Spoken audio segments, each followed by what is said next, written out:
Let me get my mind.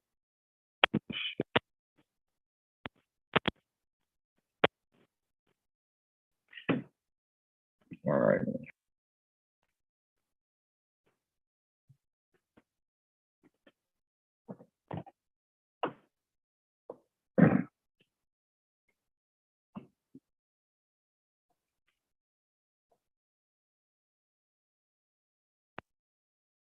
That shit glow good as hell because the light hitting it.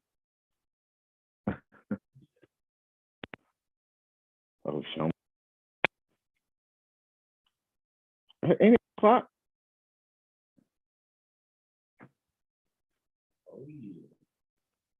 Greetings, fellas. Okay, there she go. Peace. Peace.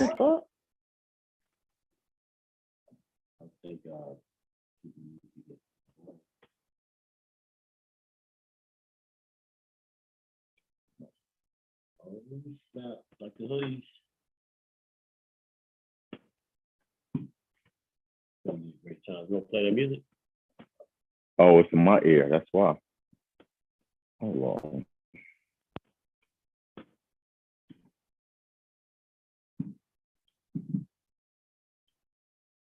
To show you how God worked, he went down there, and who he run into? Marley Marl's cousin. And he and Jazz were friends, and he called.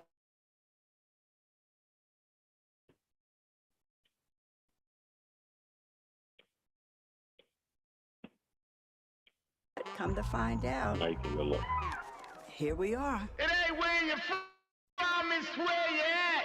It ain't where you're from, it's where you at.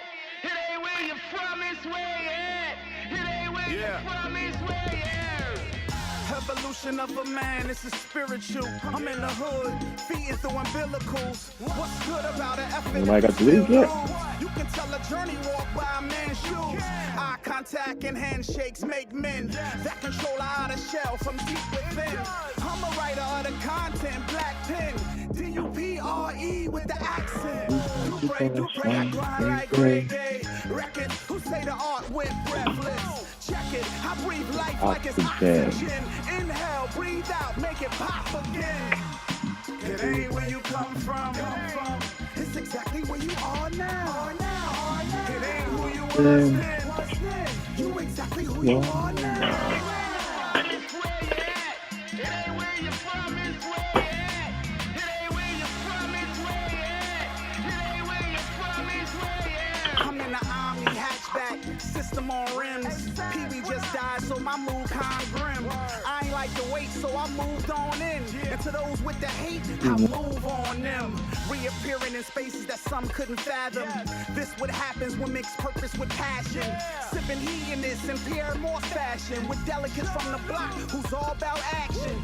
Youthful thoughts had me playing in traffic. How did I maneuver through them roads built backwards?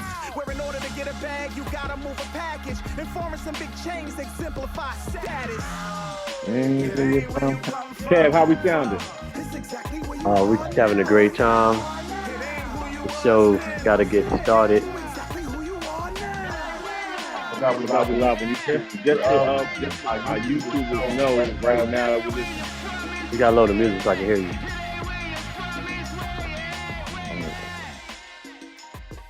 A lot better. Can y'all hear me now? Yeah, there you go. Kevin, how it sound?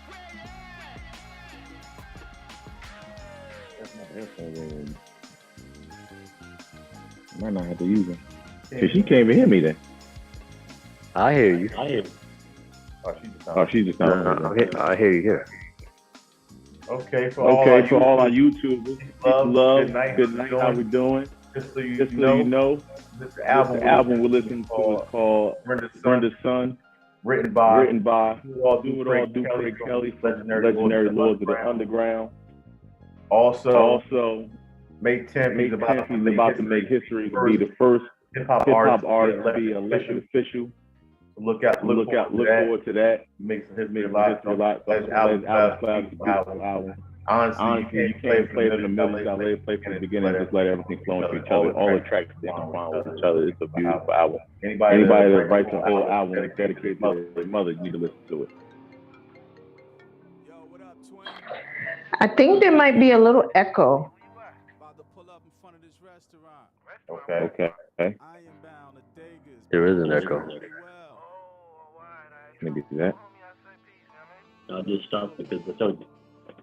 All right, how is that now? Let me see. Might be good. How we sound?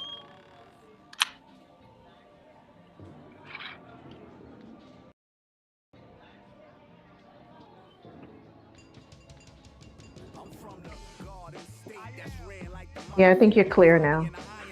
Okay. I'll just keep my headphones off. Keep them on there. We have to speak on one mic.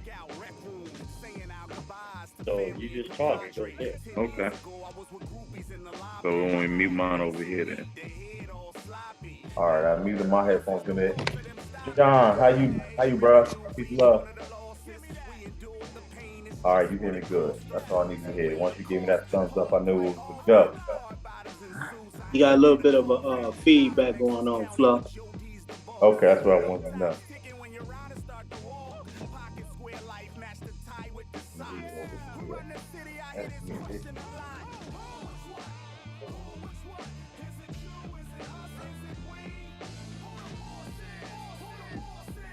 How that sound? Say something now. Yeah. How I sound now? It's better. All right. I turned up.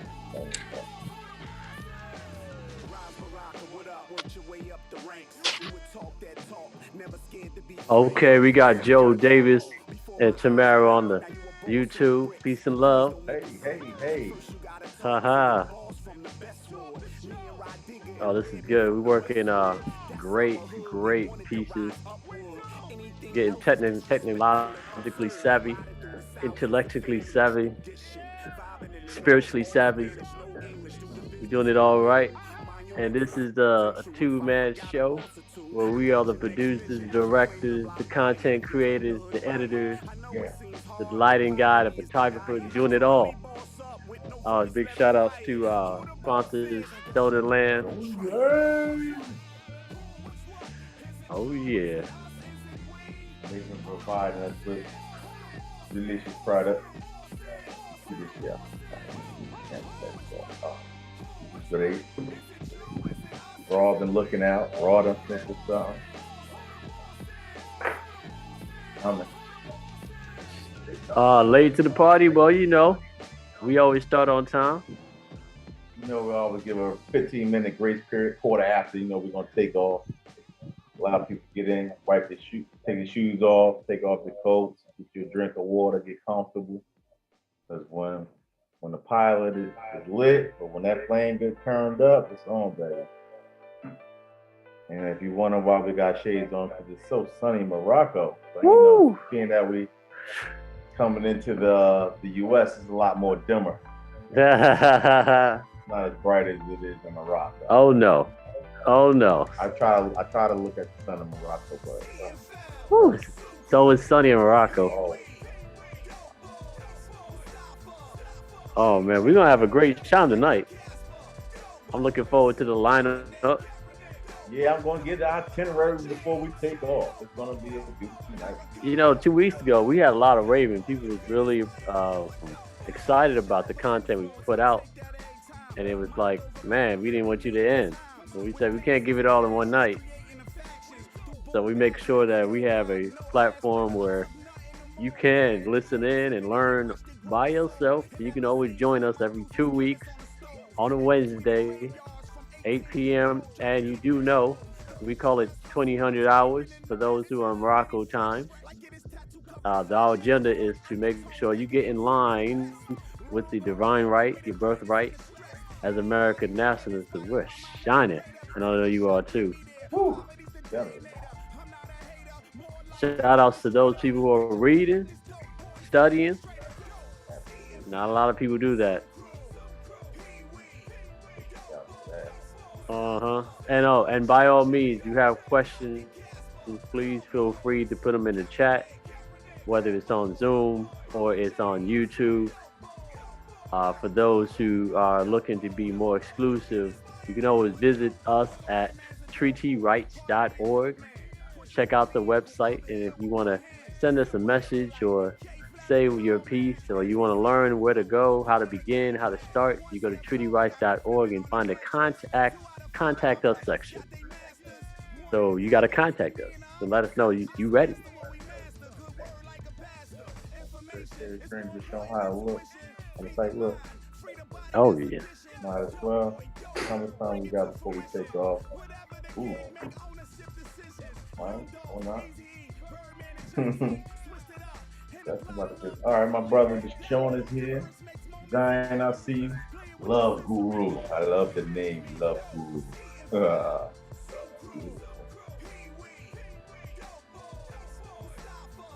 Let me give me some water before we about to go. Yeah. There's a gallon over there. Oh, you in your cone. Can you grab me a cup too?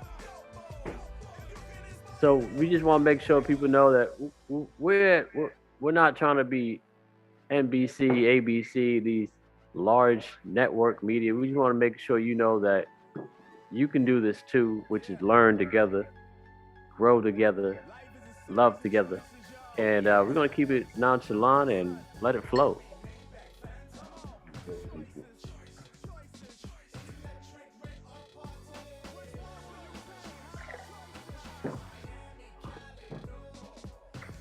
Sponsored drink of the night. Distilled water. Always drinking distilled water. I know probably people are like, why y'all drink distilled water? Because distilled water keeps the body in a fast. And if you know anything about electricity, let me give you a scenario. Car batteries. What type of fluid is inside of it? You can write down your comments, what kind of fluids. That's it. Electricity flows best through distilled water. There's no minerals or not anything blocking it. It's going to flow, baby. So, being that we're 78% water, and we're human batteries, only right to replenish with good old distilled water.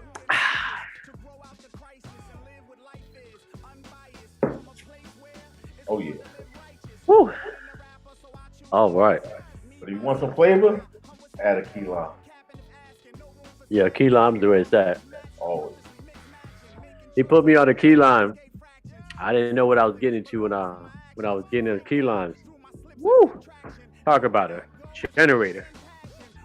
It gets you energetic, much more efficient than coffee. Doesn't have you a letdown from a sugar rush.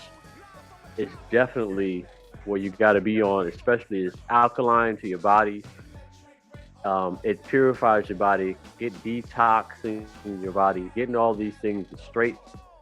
I remember when I was going on my fasting journey and cleaning out my system, and what that did for me when I was working out, woo, it took me to another level. I didn't even know I had it in me. Now see Des taking in and like spraying them. I'm like, geez, man, like better than the Energizer battery. Woo, Energizer bunny, you know. But nevertheless, get yourself some key limes when you're feeling like you got to get the work done and you're feeling lethargic and lazy and tired. This is what gets you that motivation. Absolutely. Whenever you got time, go on YouTube, look up Key Lime Tech. Beautiful video. Great brother on there. You can watch him light a light bulb with distilled water and key lime. Literally like light bulb. Absolutely. Can't make this up. Damn, we in the U.S. now. It ain't so bright no more. I don't think I probably need my shades too much longer. I'm wearing my shades. I love this look right here. Some new ones. I think we're ready to get the ball rolling. Bro, just so y'all know, I found the bag. Oh, there it is. Key limes. That's them right there. Snapshot, screenshot, take a picture of it. That is them. When you're out looking for them, there y'all go. Mix them with your water. All right, let's get this show going. Good night, everyone. Welcome. Thank you for coming out to the Lenapehoking Town Hall meeting, aka National Talk. I am your host, Bright Bay Dead. You will cut the music so they can hear you. So apologize. I might have been using myself. My apologies. Once again from the top, thank you for coming out, tuning in. This is your boy, Bright Bay Des, your host. I'm gonna have a great show for you tonight. I have some other guests that's going to be presenting tonight. As a councilman, along with ourselves, we put together a beautiful segment for you tonight. I know you will enjoy it. I'm looking forward to it. Tonight's itinerary, we're going to open up the floor with our very own Sahara Sadu. He's going to align us, the people, get us all on the same page. Then I'm going to go into the word of the night. I dig into that a little deeper, a little bit. I'll tell you what word is shortly. Behind that is my great partner, Jalil Huel. He's going to finish up where I left off. And to end the night, we have a beautiful segment. I know y'all never heard this before. I can't wait till he come with it. From the brother Dishawn Issac Bey, also a council member. He has something awesome y'all going to love. I'm looking forward to it. I'm waiting for his segment so I can just sit back and enjoy it, man. He always comes from an angle that you never knew exists or never even realized or thought of. And I love him for that. So without further ado, see my brother. Sadu, are you here yet, brother?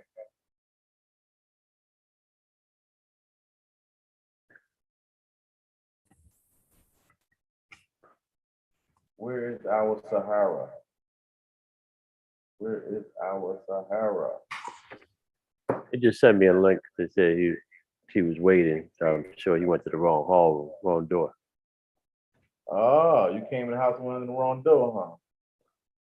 So you're coming in now, as I see it.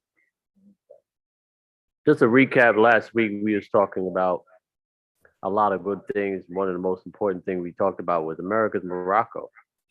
And what you should know is that, hold up. I think, I don't know how other people are waiting. They gotta have it wrong. They got the wrong link.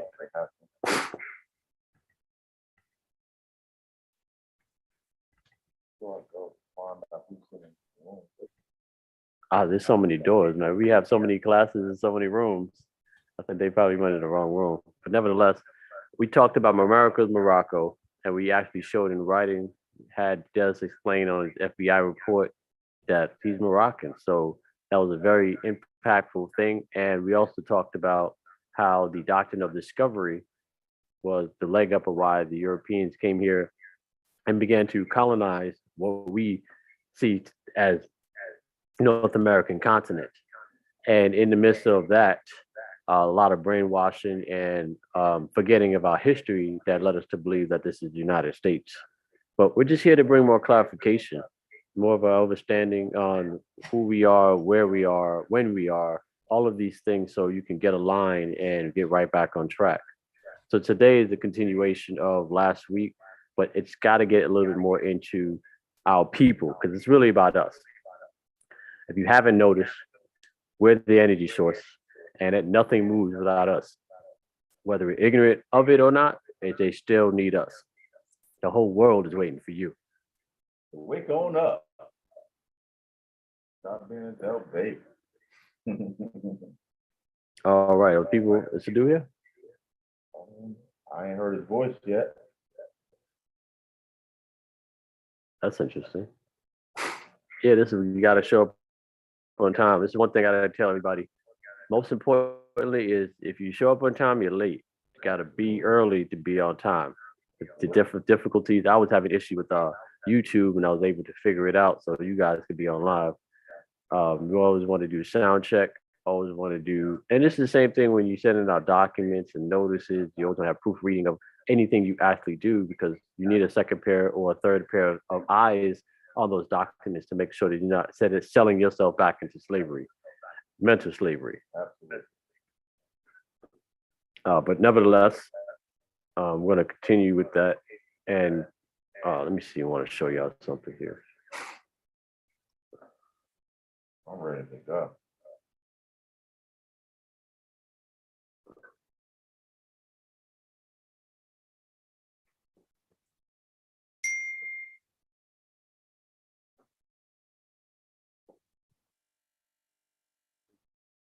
Yeah, the link is correct. All right, I'm gonna start from the top. Yep. Tonight's word of the night is Indian. Why do we choose Indian? Because a lot of times they like to call us Indians or Indian Americans, Native Americans. You know, hear a lot of stuff involved around Indian. So we're gonna get a full understanding of what truly is an Indian. So without further ado, let me get this thing up for you real quick.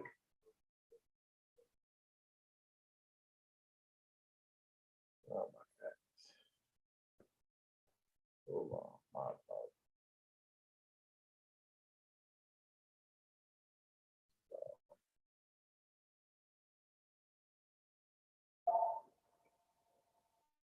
Okay. Oh yeah. All right. Who I got? Who wants to read today? Zion, are you free? I'm here. Okay. The word tonight is Indian. Can you start from the top and read the first paragraph? Sure. Indian, adjective, noun. Inhabit of Indian or South Asia, pertaining to India, century 1300.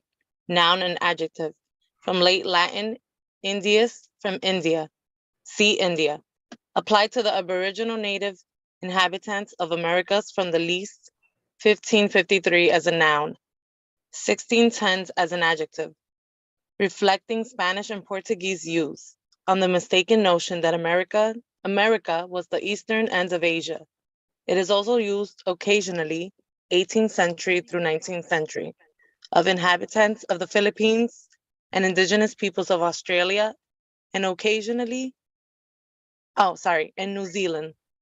The Old English adjective was Indus, and Indish adjective was common in 16th century. I yield. Thank you so much for that. All right. So now you know within definitions, there's words that a lot of times people don't be knowing what they mean. But this one word we spoke upon, if I'm not mistaken, this is Aboriginal. So anyone that's been listening to us and watched our previous videos know about Aboriginal because we touched on Aboriginal and original because it's two different words. It's just two letters in front of the original word and changed everything. So you got to ask yourself, they said apply, meaning put on, Aboriginal natives. We know the word Aboriginal. You know what? Just in case, I'm going to do this because I don't want you to say. I think you got to let them see it, bro. Yeah, I'm going to do it. Aboriginal. Just so we can have a full disclosure of what's taking place, we're going to look up Aboriginal.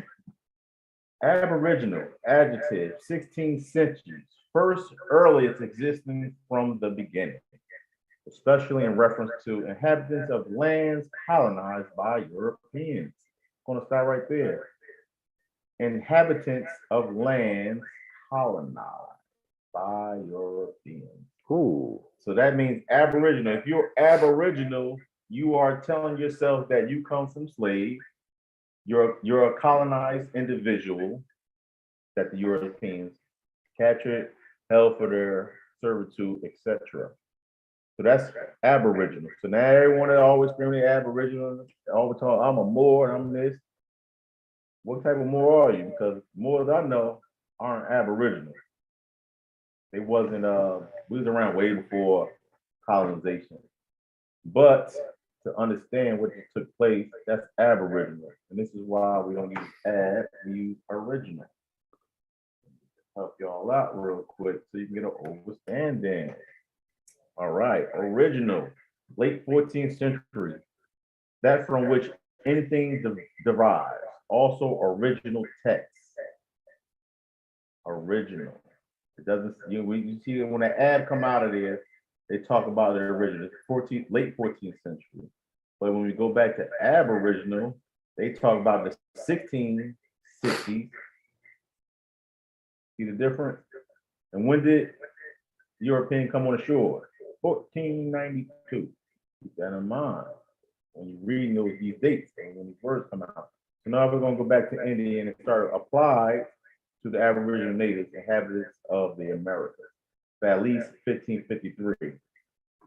So we know at 1492 they came on the shores. It took them roughly almost 60 years to get organized and to begin colonizing the land.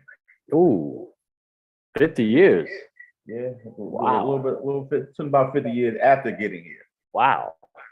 Just from to get so together. They got here, they had to figure out what they were doing, came up with a plan, and then 50 years later, they got control. Yeah, that's absolutely what happened. And they always said, reflecting Spanish Portuguese usage, mistaken notion that the Americas was the eastern end of Asia. Reason why? Because we know all Moors similar, we all look alike in, so to speak. So if you're coming from the east, coming far west, and you come across people that look like people that you've seen before, you will naturally say, oh, that must be who they are, or that must be where we at, etc. So they was confused. They didn't know who he was. That's why it says mistaken notion. Mistaken notion that the Americas was the eastern end of Asia. These definitions are serious. Occasionally 18th, 19th century inhabitants of the Philippines, indigenous people of Australia, New Zealand, etc. So now why are we talking about Indians? Because if Indians was in the Americas before pre-Columbus, what were they doing?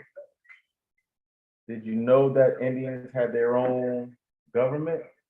Have anyone ever heard of the Constitution? Ooh. Iroquois Nation? The Iroquois. Yeah. Has anyone ever heard of this before? Nope. But I'll tell you one thing. I'm not going to go. I want you to take your time, take down the header, look it up later and read it. It's a good read. Not long at all, but I want y'all to see this because this is very important when it comes to how they govern themselves. Inside of here, inside of here, you see the word, we placed on the top of the tree a long leaves an eagle who is able to see far. If he sees in any distance any evil approaching or any danger threatening, he will at once warn the people of the Confederacy. So y'all know y'all heard Confederacy before, Confederate flag and all these things. So now you're starting to see where it's coming from. So just remember, they had the eagle. They used the eagle. Now, why am I talking about the eagle so much in Indians? Because at one point in time, what you need to know, before the Europeans got here, how did the Iroquois great law of peace shape the U.S. democracy? I know you're like, well, damn. If people run around with... Wait. You just said the Iroquois Confederacy shaped the U.S. democracy? Listen, that's what PBS said. Wow. Everyone knows PBS. Did you get that, everyone? Yeah. Well, let's dig into a little. I'm not going to go too deep because I'm just shedding a little light because people don't know these things.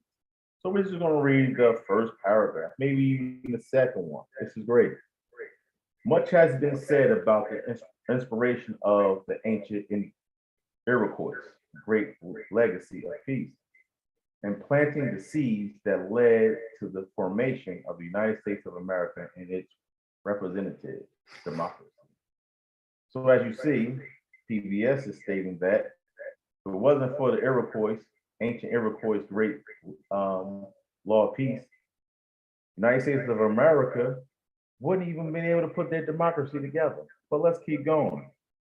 The Iroquois Confederacy, founded by the great peacemaker in 1142. Now we're talking about 1492, they came on the shores.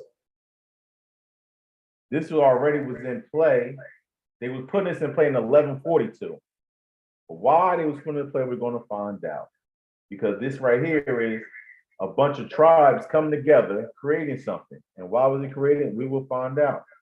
The oldest living, I hate this word too, participatory democracy on earth.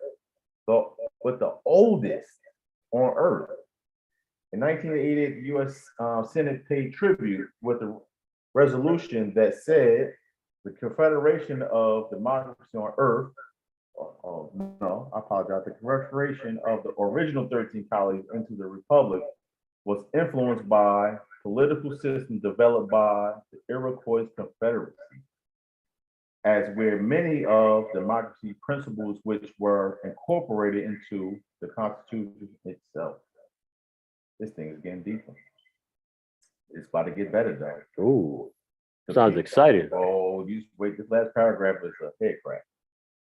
The people of the Iroquois Confederacy, also known as the Six Nations, refer to themselves as Haudenosaunee, pronounced Haudenosaunee. Thank you, I need that. It means people of the longhouse, and refer to their lengthy back-covered longhouses that house many families. There was specific,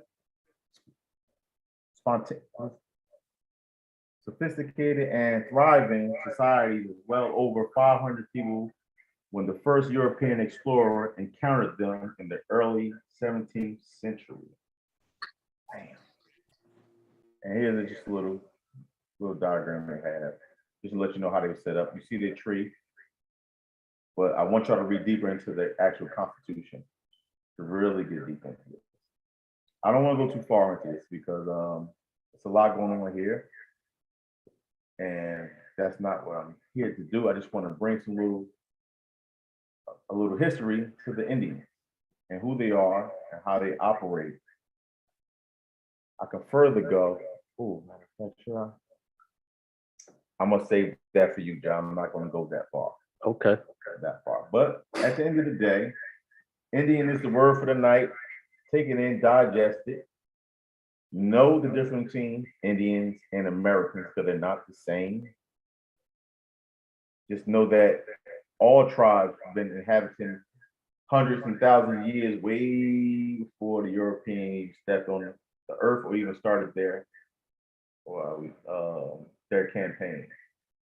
But Indians is the word of the night. My brother's going to follow where I left off. I'm going to drop my screen so he can pick up and really touch on this thing even more. And I yield.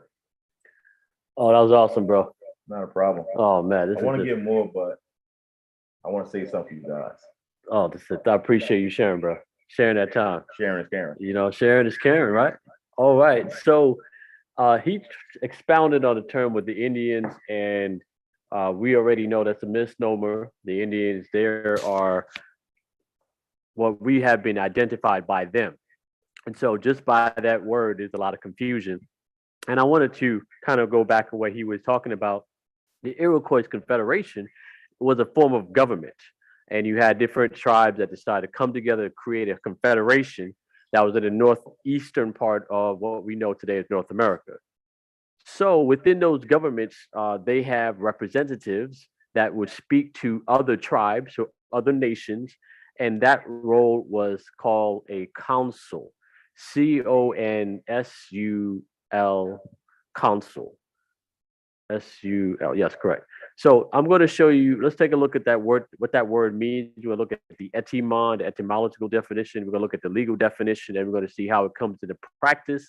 And then we're going to put on a map so we can kind of see how things were evolving and what type of actual contracts were happening between councils of different nations, whether it be the one in Morocco or the foreigner that decided to come here. So let me share my screen, if you will. We're going to start off with the etymon. And Zaza, you available?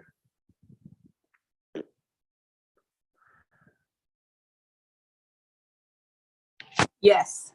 All right. If you can be so Council. kind, please read the first 3 paragraphs. Council. Council, noun, late 14th century, one of the 2 chief magistrates in the Roman Republic for Old French council, council. I think that's the right word, councile, and directly from Latin council, magistrate in ancient Rome, probably originally one who consults the Senate, from counselor to deliberate, take counsel, see consultation. In modern sense of agent appointed by a sovereign state to reside in a foreign place to protect the interests of its citizens and commerce there. Begin with the use of the word as appellation of a representative chosen by a community of merchants living in a foreign country. 16th century. An extended sense that developed 13th century in the Spanish form of the word. In French history, it refers to title given to 3 magistrates of the Republic after the dissolution of the Directory in 1799. Old English glossed the Latin word with, I don't know how to pronounce that, Gerson, yes. Gersening, year, king whose authority lasted a year, as the closest notion of it they could form in their language. Alfretic vocabulary also has it as Gerfura, revere, a high-ranking king's officer. I yield. Thank you so much for that. I really appreciate the vibration. And it's important to remember that when we look at these definitions, we want to make sure that we go and assert our mind in different time zones. So the first definition was talking about late 14th century. So you're thinking now when Christopher Columbus decided to sail west, what he thought was India, in the Indian Ocean, came across Morocco. That was what the word would use. Council back then is 2 chief magistrates in the Roman Empire, that Roman Republic, no different than the Moroccan Empire. Then, as we get into modern sense, which is known since the 1600s and today, what still came from a Spanish form of word, we're talking about an agent that was appointed by a sovereign state. It didn't say agent appointed by sovereign citizens. Did you get that? Oh, yeah. It said sovereign state. And just for the record, if you don't know what sovereign citizens, he said it best, Des said it best. What is it? Two nouns. 2 nouns. So if you identify yourself with 2 nouns, sovereign citizen, African American, guess what? You can't read or write. Absolutely. So now we're doing sovereign state. So if that means that agent is appointed on to do the work on behalf of the body, the state, that resides somewhere else, that's designated to protect the interests of other people who are also there planning to do business. So with that in mind, we're going to keep in point of the same thing with the quote unquote misnomer Indians. They too had terminology that was designed to do business with other nation states. And they don't talk about it, of course. They're gonna mislabel them. They're gonna represent them. There's going to be a lot of things that you're not going to hear about, but we're here to talk about it today. Oh, yeah. So when we talk about our objective, we are the Al Moroccan Empire Consulate, and we are residing in the New Jersey State Republic. And this allows us to do business in the jurisdiction that we serve, which is 5 different territories. And we do expand in different other regions of North America, but our primary focus is the Northeast. Similarly, where the Algonquin Empire, the Confederation, was also inhabited. So when you hear about those 5 tribes, they were the model for many other tribes that would also in existence. You can't leave out the Taínos. You can't leave out the Arawakan, the Caribs. You can't leave out the Onegas. There's a lot of different tribes that are out there, but they're not really getting talked about in one language. So you might have on the East Coast, they're talking about it in Spanish and English, but there were tribes on the West Coast, and you would hear more about that on the West Coast. So when you go to our website, and I definitely recommend if you have questions, you're going to contact us and we can basically start serving you there because we do serve American nationals, also known as Al-Moroccans, not U.S. citizens. And if you're looking to learn how to be able to take advantage of what the birthright was left to you, you can contact us there. But what do we do? And all of our authority does come from a documentation that we don't just self-appoint ourselves to say, "Hey, I'm the king. I'm the I'm the boss." No, that doesn't work that way. We were appointed by a body that allowed us to say, "You are the most competent people, so please be our counsel if you wish." And we accepted those duties, and with those duties comes with responsibilities. So you can easily go down here on the site and take a look. But one thing that's very important that we're going to put out here, it says in E, helping and assisting nationals, both individuals and body corporate of the sending state, which is our Morocco. So we're here to help. We are also here to protect those interests in the United States that represent our Moroccans. So that is what we have been doing. And because of that, we've been in litigation and winning cases, which is very, very amazing because what are we? What's our percentage rate? Uh, if it was like sports, they were saying 0 and something. No, that's if they're Backwards? doing bad. So it's backwards. All So right, so we like we batting in 1,000. yeah, we're batting 1,000. Like boom, yeah, we don't miss. Yeah, Ah, you know what I mean? So that's because we have a collective effort, and our agenda is for us to work together and to continue to allow people to have access to information they choose to read. But nevertheless, I want to continue to guide over to the legal definition of counsel, because we talked about the etymon, which talks about a social definition of the root word of counsel. Now, when you're talking the language of commerce, and the commerce means that the admiralty law, law of the sea, and I'm sure if you've been doing some studying, these terms ring up a bell. I'm going to now show you what it means in the Black's Law Dictionary. And I strongly recommend you get the fourth edition. You can get them all, the fourth edition and the fifth edition. And sometimes the third edition is often used in most of the terminologies today. But when you do read it, you'll start to take their meanings, what they've addressed that fits their society, and put into practice in the law of the sea, which is different from the law of the land. And the law of the land is deal with treaties, the law of the sea deal with international law, etc. So let's get a reader, if we will, John Bey down in Taysha. If you can please help me out with reading counsel. Counsel, Islam, Counsel, International Law, an officer of a commercial charter appointed by the, character appointed by the different states to watch over the mercantile interests of the appointing state and of its subjects in foreign countries. There are usually a number of consuls in every maritime country, and they are usually subject to a chief consul who is called a general consul. Schooner versus Russell, 18 Southwest 484, 83 Texas, 83. Thank you very much. And then you see other definitions where they talk about Roman law, as we read in the Etymon, how that was back in the late 14th century, which is not applying today, but it's good to know that when you do read the history, you know what they're talking about. However, so when you're out there and you're doing shopping and you're doing anything, and that is pretty much international law, commerce. You don't know it if you haven't done your research, but if you are where you know you're entering into contracts. So with that contracts, our agenda is for you to be aware that if you have a dispute, now you have to decide what courts you're going to go into. Are you going to go into a U.S. court, a family court, a traffic court, all of these inferior courts, fictitious courts, tribunals that represent the United States and their agencies? Or are you going to go and be represented by a counsel who has your best interests at hand, which are Morocco, if you're from Morocco? We do have listeners on YouTube that are not all Moroccans, and we welcome you to listen to get the real truth and facts, what we have to say. But keep in mind that this is Morocco, and I need to show you how the story can be altered depending on who is the person that is representing you. So the author of the content you're reading.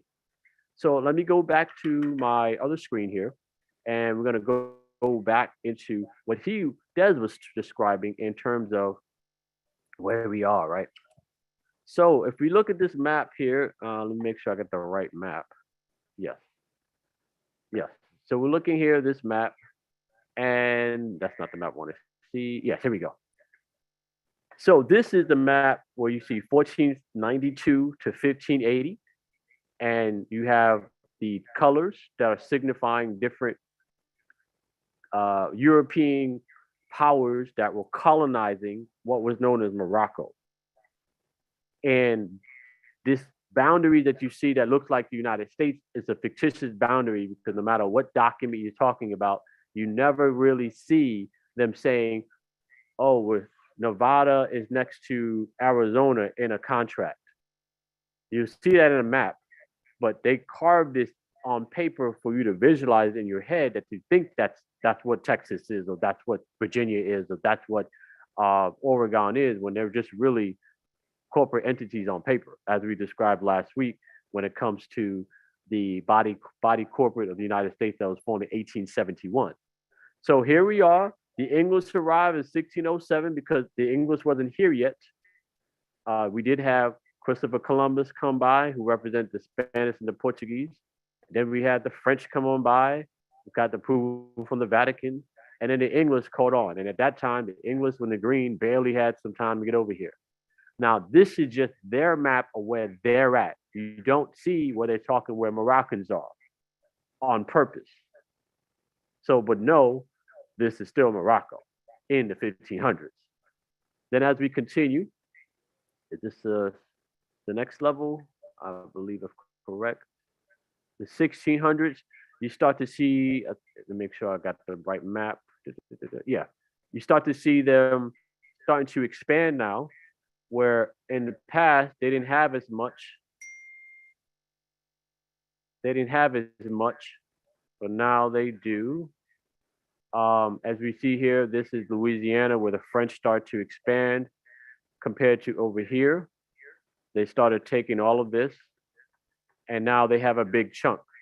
And this is very important, because when you start to study the French role in the early 1900s, you start to see something like the term the French protectorate, which we'll talk about at a different time.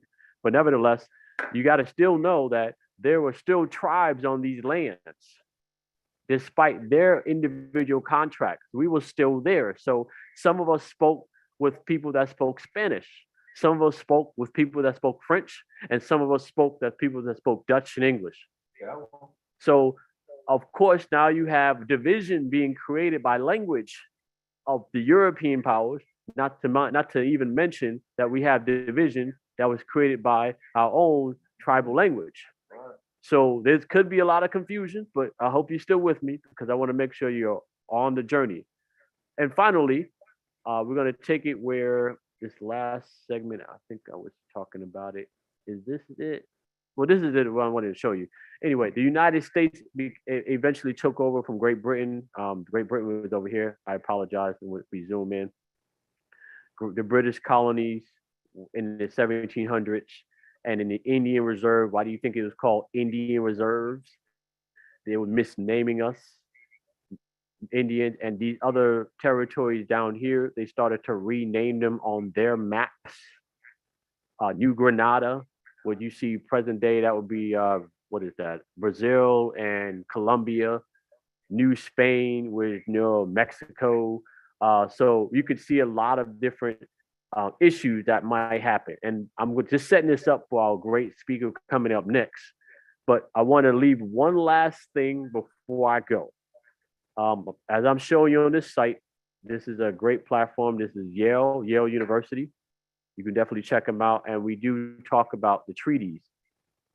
Actually, one more step before I get to that. The treaty I want to bring out is the Treaty of Tripoli. And this is, make sure I got the right Treaty of Tripoli. Algeria, Tripoli, here we go. We're going to read the text of the 1797 Tripoli, and we're going to go down to Article 11. All righty, and I need a reader, so we're gonna go with the reader. Somebody can grab the mic and start reading Article 11, please.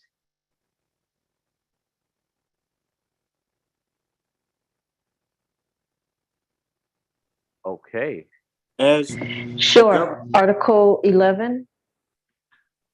Yes. As the government of the United States of America is not in any sense founded on the Christian religion, as it has in its no chapter of enmity against the laws, religion, and tranquility of, what is that? Muscle men. Muscle men.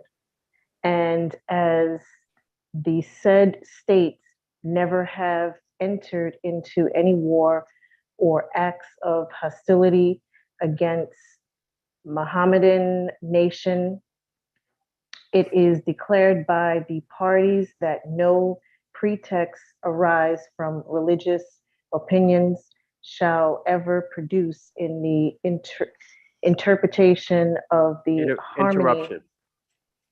Interruption of the harmony existing between the two countries. I yield. Thank you very much. So, as she has read, it says clearly the government of the United States of America is not, in any sense, founded on Christian religion. So, if you declare that you are a Christian, you're a foreigner.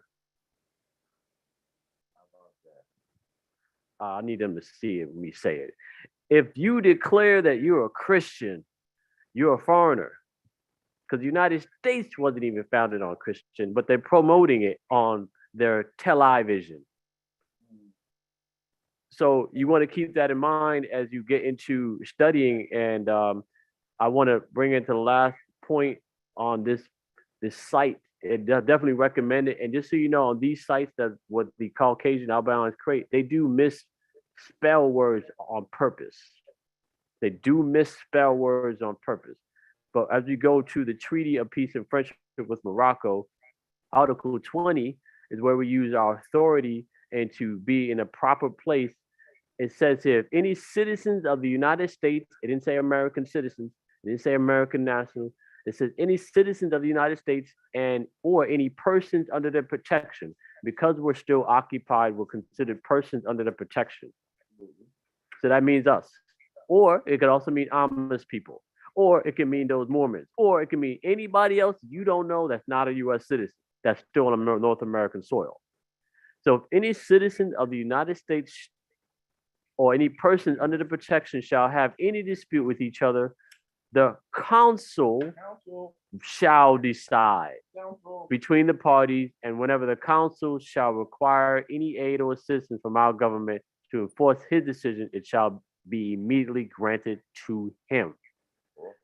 That means that same council was elected as an agent to represent the sovereign state because he is the most competent, well-informed about law to represent and protect the interests of its national.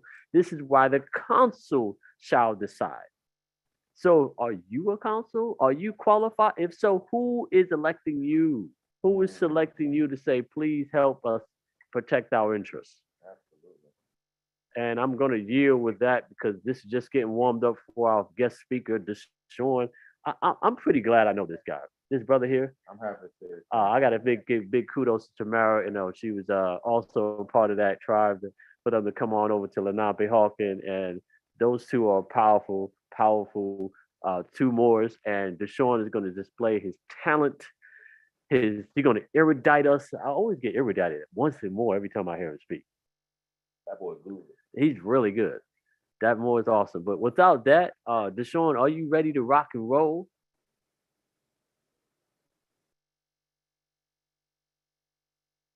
Want to make sure his mic isn't off. Islam. Oh, there he is. There he is. All right.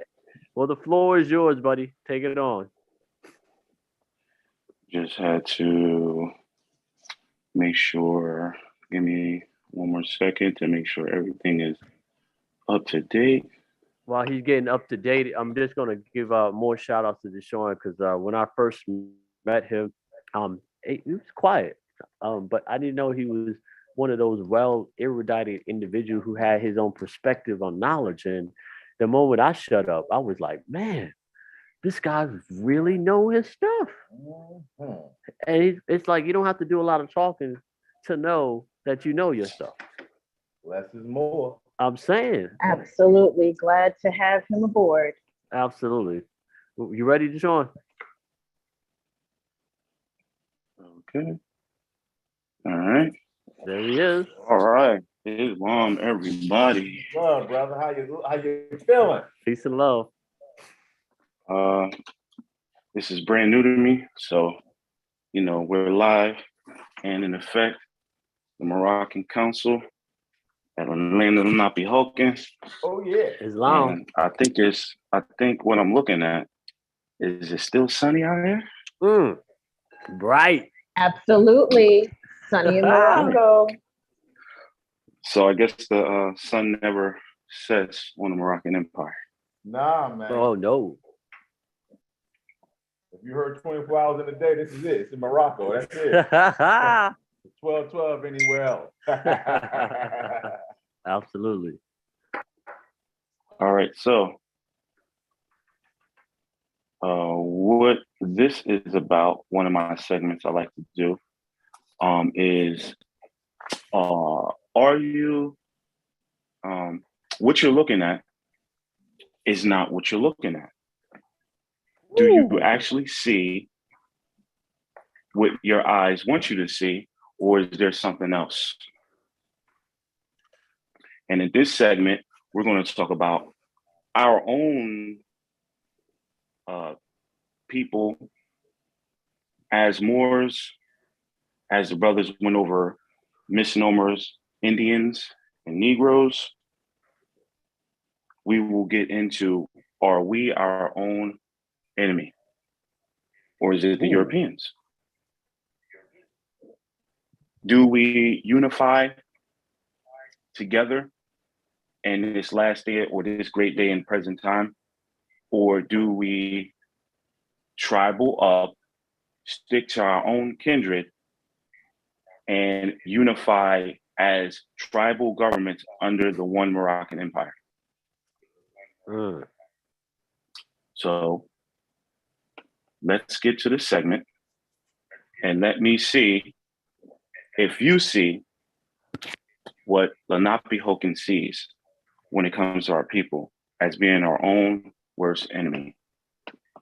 Let me share the screen.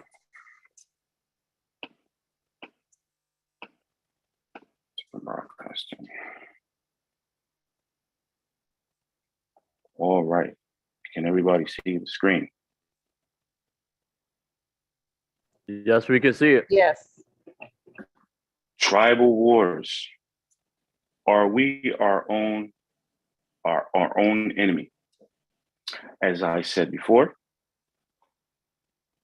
do we have an issue with each other, or is it the issue with an outside source, such as the so-called white man or any other nationality that has come to keep us down? Are we our own enemy? Let's check it out. So this next slide, it's from a book. Basically, it's just a sample of just a book that kind of gives a perspective of Negroes and Indians. It's a short, it's a good read. I read some of it, but not all of it. But it goes into the relationship between Negroes and Indians. And this is just to get, as our brothers did, this a successful job of just, explaining why we're not Indians, but why did they call us Indians in the first place? So, and well, to move away from the Moroccan Empire, our nationality as Moors across the globe, especially here in Northwest America, which is North America. So those who don't know, this is new to a lot of people. We're live on YouTube. There's a lot of visitors. So we're just going to brush a little bit just to get your mouth wet on the relationship between the Negro and Indians. So who wants to take this first shot at this read? Who want to take this one? According to her 2013 book, That the Blood Stay Pure, the term's origins can be traced to medieval Italy, where it was a classification of a skin color, not race. Additionally, Europeans often refer to indigenous populations of their communities as Negroes. In the Portuguese colony of Brazil, Indians were called Negros da terra, meaning Negroes of the land. Coleman pointed out during the conference that the early Virginia legislature identified Moors and Negroes separately. There is also documentation in which individuals were described as Negro African. Coleman questioned why the two words would be used to describe an African person and suggested the native meaning as a strong possibility. Thank you for that. So, like I said, it's just, I mean, there's the book. It's just something really small to tap into, to take advantage of a good read, to differentiate or to see why the argument between the indigenous or autochthonous or the aboriginals, or however they want to call the Moors over in this side of the world, Indians, they had their own perspective. As like I said, the brothers broke down before, they showed that why that is not a nationality, it is not a name for our people to indulge in now and into the future. So we're going to talk about the Six Nations as the brothers was going in prior to this segment. We're going to go into more about how tribal wars have been existing all our lives in our existence. We all have different governmental views on how we live our own kindred lives.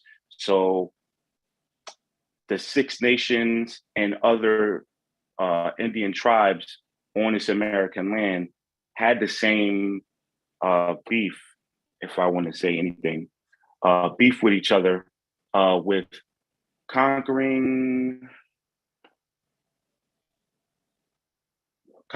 each other, sharing the land, and agreements and disagreements with each other. So the Six Nations Confederacy during the American Revolution. Can I get a reader?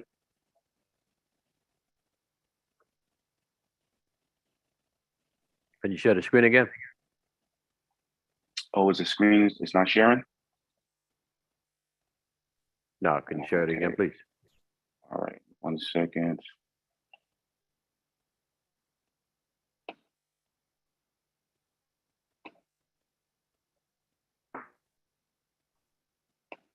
Sorry about that.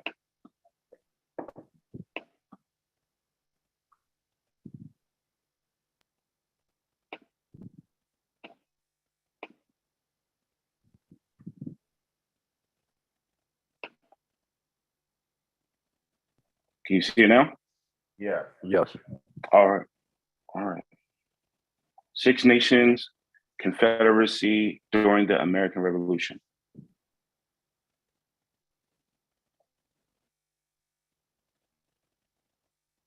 Can I get a reader on this section?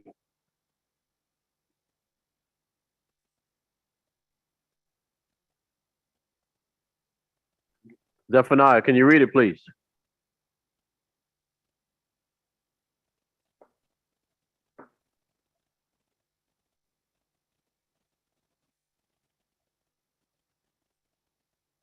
The five nations comprised of the Seneca, the Cayuga, Onondaga, Oneida, forgive me if I'm saying this incorrectly, and Mohawk, united in confederation about the year AD, 1200. This unification took place under the Great Tree of Peace and each nation gave its pledge not to war with other members of the Confederation. Around 1720, the Tuscarora nation Tuscarora. Tuscarora, sorry about that, nation was admitted into the League as a sixth member. Confederacy members referred to themselves as the Haudenosaunee, which translates to the people of the Longhouse. They saw the Confederacy. I'm sorry. No, I'm saying you said that correct. Okay, thank you. They saw their Confederacy as a symbolic version of their traditional longhouse dwellings, stretching across most of what is today New York State. The Mohawks were the guardians of the eastern door in the lower Mohawk Valley area. The Oneidas occupied the upper Mohawk Valley and the area of modern-day Oneida, New York. The Onondagas were the keepers of the council fire in the center of the longhouse in the modern-day Greater Syracuse area. The Cayugas occupied the Finger Lake area, and the Seneca were the guardians of the western door and the modern Rochester, Buffalo, New York area. Through a matriarchal hierarchy and a men's council, the Six Nations employed great executive ability in governing themselves and other nations. Situated upon the headwaters of the Iowa, Hudson, Delaware, Susquehanna, Kananga, Mohawk, and St. Lawrence rivers, the Six Nations held within their jurisdiction the passageway to the interior of the continent and could easily travel in any direction. The military successes of the Six Nations left them in a strategically strong position. They travel far beyond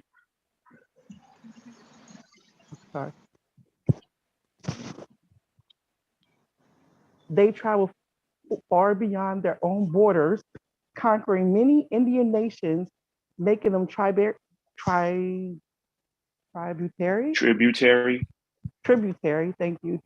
nations.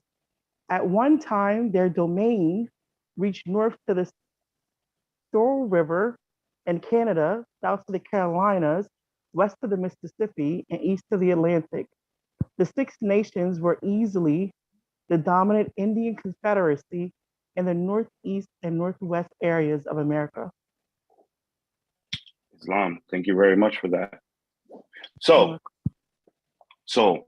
as we see just this short clip of just the politics of the union between tribes that form 5 nations, including Momoch, which makes 6, to expand the power and political dominance over other tribes.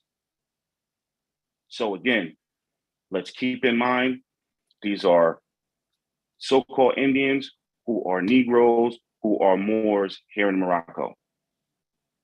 So we have autochthonous Moors banding together with a group of, like-minded individuals. Did it go back out? Yes. Okay, keep getting notifications. Like-minded individuals who, okay, I'm back. So like-minded individuals who have come together, like I said, banding together through politics and like-mindedness to start conquering other tribes or other families or kindreds throughout the Northern Hemisphere, wherever they see fit. So again, are we our own worst enemy, or did somebody else conquer us and we are all in misfortunate situations today. So let me try to go back. Sorry about this. It keeps cutting out.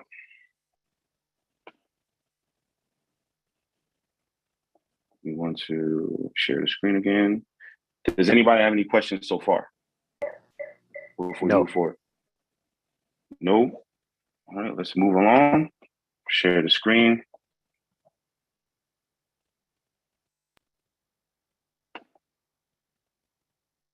And we're back. All right. Okay, I guess I'm gonna keep it like this because it's easy to navigate. So outside influences starts the colonial situation, the allegiance to stay in power in the New World. Can I get a reader to show how certain Europeans started to move in and see a situation and gain control through the spoils? The arrival, I can Okay. read. The arrival of Europeans in the lands offered the Six Nations new opportunity of expanding their influence by becoming a dominant force in the fur trade industry. Initially, their main trading partners were the Dutch, which then changed to the English after the Dutch ceded, I think that's the word, their land claims in America to England in 1660. The Confederacy relationship with France was not amicable, as France had initially aligned themselves with the Abenaki, longtime foes of the nations. Six Nations / French relationships seesawed back and forth between periods of peace and violence. With the coming of the French and Indian Wars in 1755, both French and the England actively worked to gain the Six Nations as allies. While the French had some initial success, particularly among the Seneca, the Six Nations ultimately became allies of the English. This allegiance was won largely through the work of one man, Sir William Johnson. Johnson was a poor Irish immigrant who had built an empire in the Mohawk Valley through his dealings with the Indians. He immersed himself in the Indian culture, and as a result of this, he was ultimately adopted into the Mohawk Nation. Johnson eventually became superintendent of Indian affairs for a majority of the 13 colonies in Canada.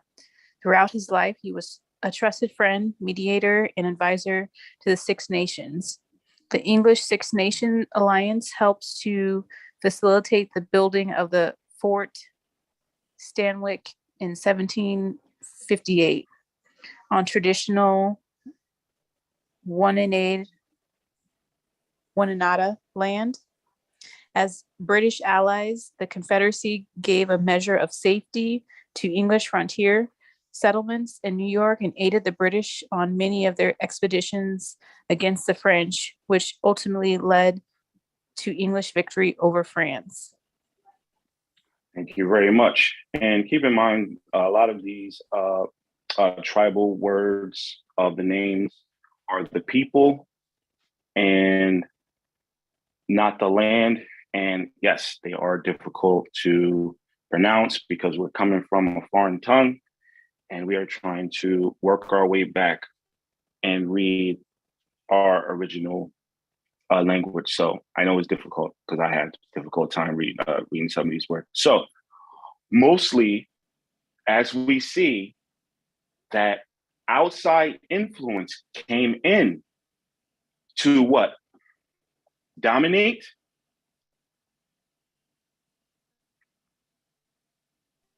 True.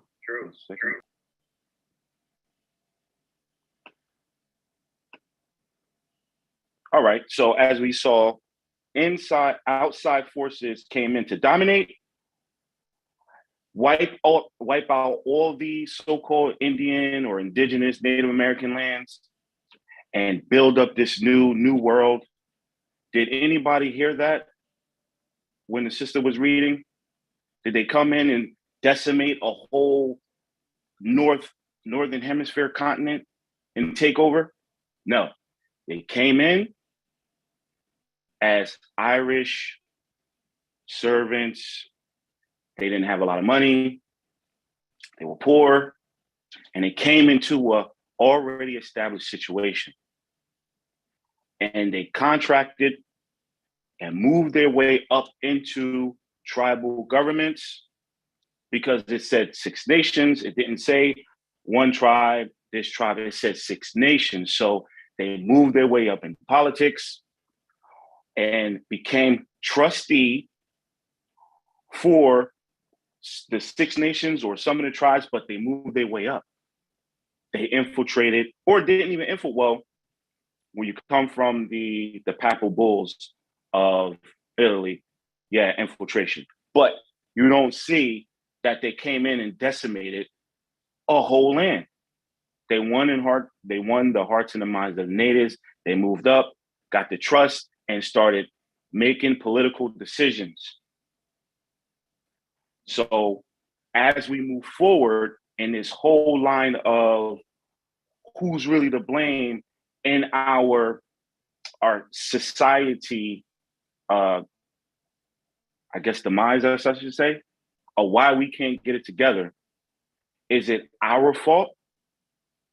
Or is it outside colonial fault to come in and do a fictitious move as destroying our culture, destroying our land, taking everything they want, and then just using us as slave, put out a narrative, they say we come from Africa and all that. Did that happen? That's not what we're reading here. We're reading pre-existing wars with each other, conquest with other tribes coming together to conquer other lesser powerful tribes. And we have outside forces start to move in and see all of this and start taking advantage. That's what we're seeing. And once we move up generations, we will see the same allegiance now that the colonialism is over here. Facts. Islam. So let's go. Let's continue.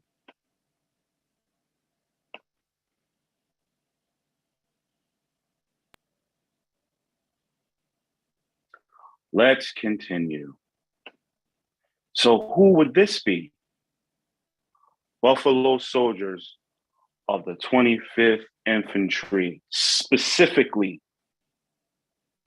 And we will start to see lineage play its part through different name changes.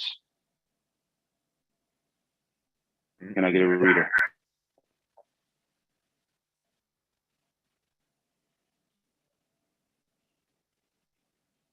Do we have a reader on the floor? Don't be afraid to show your voice off. Quick history. After the Civil War, the regular army was expanded in 45 infantry regiments. From its wartime strength of 19, the act of Congress that authorized this concluded the creation of 4 regiments of colored troops, racially segregated units with white officers and African-American enlisted men. The Army had raised a number of volunteer United States colored troops, USCT regiments, during the war. The new regiments of the 38th, 39th, 40th, and 41st Infantry regiments, and they set about recruiting mostly of the USCT veterans. This was the first time that the regular Army had non-white regiments as part of its organization. The U.S. Army continued to have racially segregated units until 1950. By an act of 3rd of March, 1869, Congress reduced the 45 regiments to 25 and the 4 colored regiments to 2. The 39th and 40th regiments were consolidated and renumbered as a 25th Infantry Regiment. In April, the 25th established its first headquarters at Jackson Barracks, Louisiana, under command of Colonel Joseph A. Mower. Okay, so some interesting words right now before we move to the next part. we have African American. Who are the African Americans in this North American hemisphere? Can anybody shout out some aliases?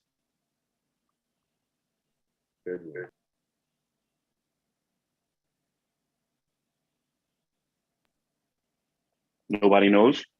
Blackamoor Moabs. Colored folks. Colored folks. African American. Black, Latino, Negro. Black, Latino, Negroes. American citizens. Some American citizens. So we have, and who are these Africans, Negroes, coloreds, Black people here in North America? Are they indigenous people or Autochthonous people, Indians, Moors, or are they coming from Africa? They were here before the Albions came, so they're Moors. Okay, so they're not from Africa.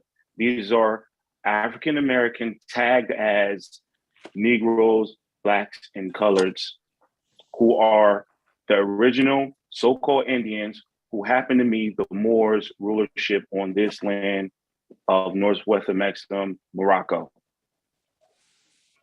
So that's an interesting point, how they try to move around names and to try to get you thrown off, to get you confused of who is who. And this is still not a Indian tribal war situation. And there's another thing. Go ahead. So I saw something about like white officers. So like I find it like a blur always distinguishing versus white the color versus like white in the color of law as in being free and nationalized, correct? You follow me so far? Repeat like when that they say question. white when they say like white officers, I'm not sure if it's like white as in status or white as in like the as in the connotative definition of it. Well, you will never know if you're not erudite enough, because white is a status, so it could be anybody. It could be anybody of Asiatic descent, and it could be anybody of a colonial Albion descent. Copy. You will never know if you do not, or if you are not erudite enough, because what we come to know through study and proper reading, that Europeans are not all pale skinned, and white people, white status are all not pale skinned. So when they this could be another tactic of hiding superior tribal dominance under white, and a non-erudite individual can project himself of thinking that, oh, this is a European or Albion that's taking command. So this is why I'm starting you from pre-colonial history and moving you up through the timeline, so you can kind of pay attention through its different wars, through different, it's the same war through different times. So it's the same conquest and dominance through different times, yes. Thank you. And like, this kind of baffles me now, because I just keep thinking they're doing so much 4D chess in the name that technically with this frequency of understanding and erudition, it's like white supremacy is correct. Technically, like, so like, if you want to be technical, white supremacy, technically we're shooting ourselves in the foot. Can we think of the connotative white supremacy versus the legal one? So white supremacy is technically a good thing, because it is that evil, they twist everything left and right. Oh yeah. And this is where they let you fall on your old sword when you don't know what you're talking about. They will not help you. They will not help you understand it. They will not help you get erudition and point you in the right direction of what it's saying. They leaving it up to you and to our own tribal people to erudite ourselves to actually know what we're actually reading and looking at. So as a hot take, could it say that a knowledgeable Moor is a white supremacist? Say that one more time. Can it be said like a knowledgeable Moor is a white supremacist? Yeah, if you want to be technical and funny. Okay. White power. What? So, I mean, I hate to cut in on your segment, brother Dishawn. Go ahead. Go ahead. Pierre, do you know what the term American is in the 1828 Noah Webster Dictionary? Do you know what I'm saying? Have you ever taken a civics class? And when you use the word white, they put in white as in meant to be close to God. Okay. I got that. Thank you for that. Yeah. So you know what I'm saying? That's in a civics class. And you might want to look up the word black just as well and see what that means. I got you on the black part. Hold on. And the reason why I'm telling you that, because somebody could have took a definition of a word and switched it and get you to believe what they want you to believe and switch places with you. Now they sitting on your land, eating off your estate. I yield. Long, thank you. Islam. So yeah, you know, based on your erudition and your know-how to read properly and your concepts, yes, you can see things for what it is. It doesn't always mean it has to be an Asiatic, but it doesn't mean that it's not an Asiatic. And like I said, I'm walking people through history to move them up through the timeline. That is the same war with each other and allegiance with outside sources. And now they know the name, quote unquote, of the game. Everybody can hide under one name or title. Black, we all know. If we don't know what Black is, we know that Black is a status, and it doesn't have to be an Asiatic either. White is a status, and it doesn't have to be Albanian European either. So this is the cloak that these individuals are hiding under and selling this notion and perception of Black means African or dark skin and white means pale. And without proper eyesight and know-how to disseminate the rules of these certain definitions, you're going to be lost and pointing the finger at other people instead of pointing at yourself and start fixing our own problems. Islam, are we ready to move forward? Keep it rolling. It's rocking and rolling. We loving it. Islam. Let's see. Okay. Let's move forward. Indian Wars. Can we get now readers, picking readers and getting people involved, get you away from feeling guilty of some sort, I believe.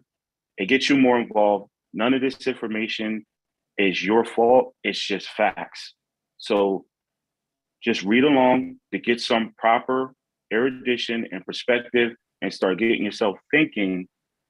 And hopefully this will get you to, get you in a good mindset to start looking at things the correct way. So we ask for readers to participate, to get everybody involved and not feeling like, self-conscious or anything. So let's all read together. Who want to read this? Indian Wars. Qasim, if you're available, can you take that for me? May 1870, May 1870, to send Antonio Texas to send Antonio short period. Hold on, brother. Can we pause? Yes. Yeah, your mic is rough. Your signal, turn off your Wi-Fi. It might be if you're on Wi-Fi by mistake, just turn it off.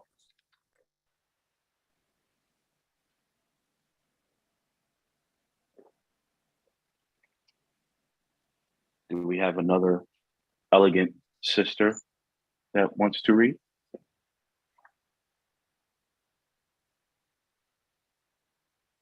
Am I any better? Oh, that's good. Let's go. Let's go. All right. In May 1870, the regiment was ordered to San Antonio, Texas. After a short period there, its companies were distributed across a number of small West Texas posts, including Forts Bliss, Clark, Davis, and Stockton. The 25th was posted along the Mexican border in Texas and New Mexico for the next 10 years, providing border security, building roads and telegraph lines, and on occasions participating in operations against Indian bands. In 1878, a detachment entered Mexico on a punitive expedition. In 1880, the 25th was transferred to the Northern Great Plains, operating mostly in Dakota Territory, Montana, and Minnesota. In Minnesota, the 25th garrison at Fort Snelling. Elements of the 25th took part in the last major Indian campaign, the Pine Ridge Campaign of 1890 to 91. Several companies of the 25th were deployed to break the Northern Pacific Railroad strike of 1894. Thank you for that, brother. Now, can we see the same exact dominance from the Six Nations in the beginning up into the 1800s? Can anybody agree or disagree?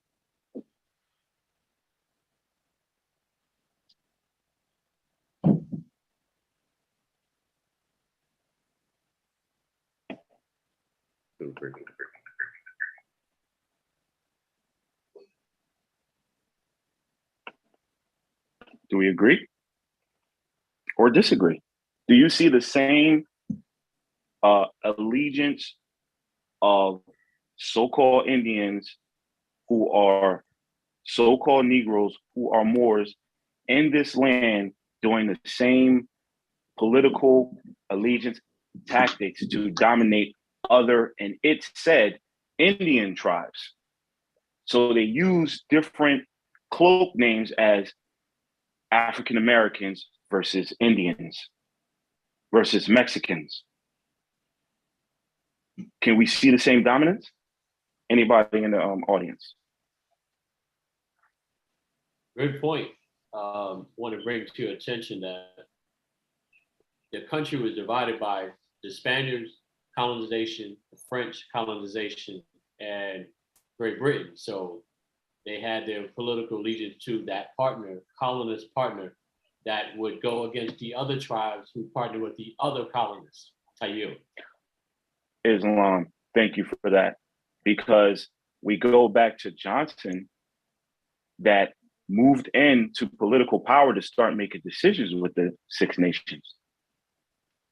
So we still have our Asiatic people banding together now with new members of another nationality to start taking over. Does it sound like Europeans or white people coming in with tanks and guns and machine guns and nukes and just decimating everything? No. It sounds like an allegiance that are continuing to disband other lesser dominant Indian or Moorish kindred tribal nations to expand political power and now share it with international nations. That's what it sounds like to me. Sounds like the same thing that's going on today. Same thing is going on today. So since we don't have any rebuttals or comments from the crowd, let's move on and see what's going on today.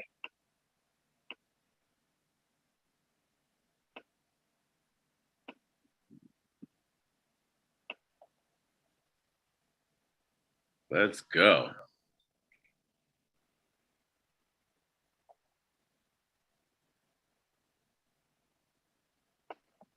Does anybody recognize this? Drug dealers, AKA poison pushers, are they the lineage of a dominant tribe selling to the lesser tribes? How do we know that this tribal war is not going on?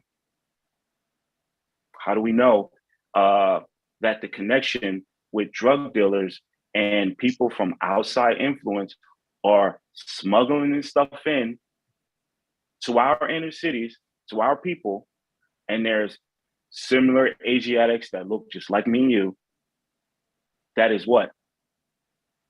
Getting finances to do what? To help you out? If I am broke and I need help with my rent and there's a fellow drug dealer that is getting money, you think he's going to help me out? His whole reason of getting money is to help his own people out, but he's pushing the same poison within the same community. And a lot of times, a lot of these drug dealers go into other towns and cities and do this mess and then report back to their cities. Yes, so sir. How do we know, how do we know that this type of activity is not a part of the same lineage dominance of a dominant tribe or a lesser tribe aided with outside influence, AKA colonial lineage? How do we know that DNA searches are these type of agency searches connected to a lineage tracing? Your screen dropped. Okay, we will reconvene back. So like I said, how do we know? That's a very good point there. Absolutely. We don't know that the people that's hooked on drugs is not from the lesser powerful Indian tribe or Moorish or Indigenous, whatever they want to label. It's all the same group of people that they want to cloak. How do we know it's not them? Very good question. Because our argument is always, we are not the one that's bringing this stuff in. That's our argument. True. And we always, our grandmoms and our moms and our aunts is always looking out the window, yelling at the young boys on the corner, pumping this mess in our community. Who are they? And how will they get in these people in our community?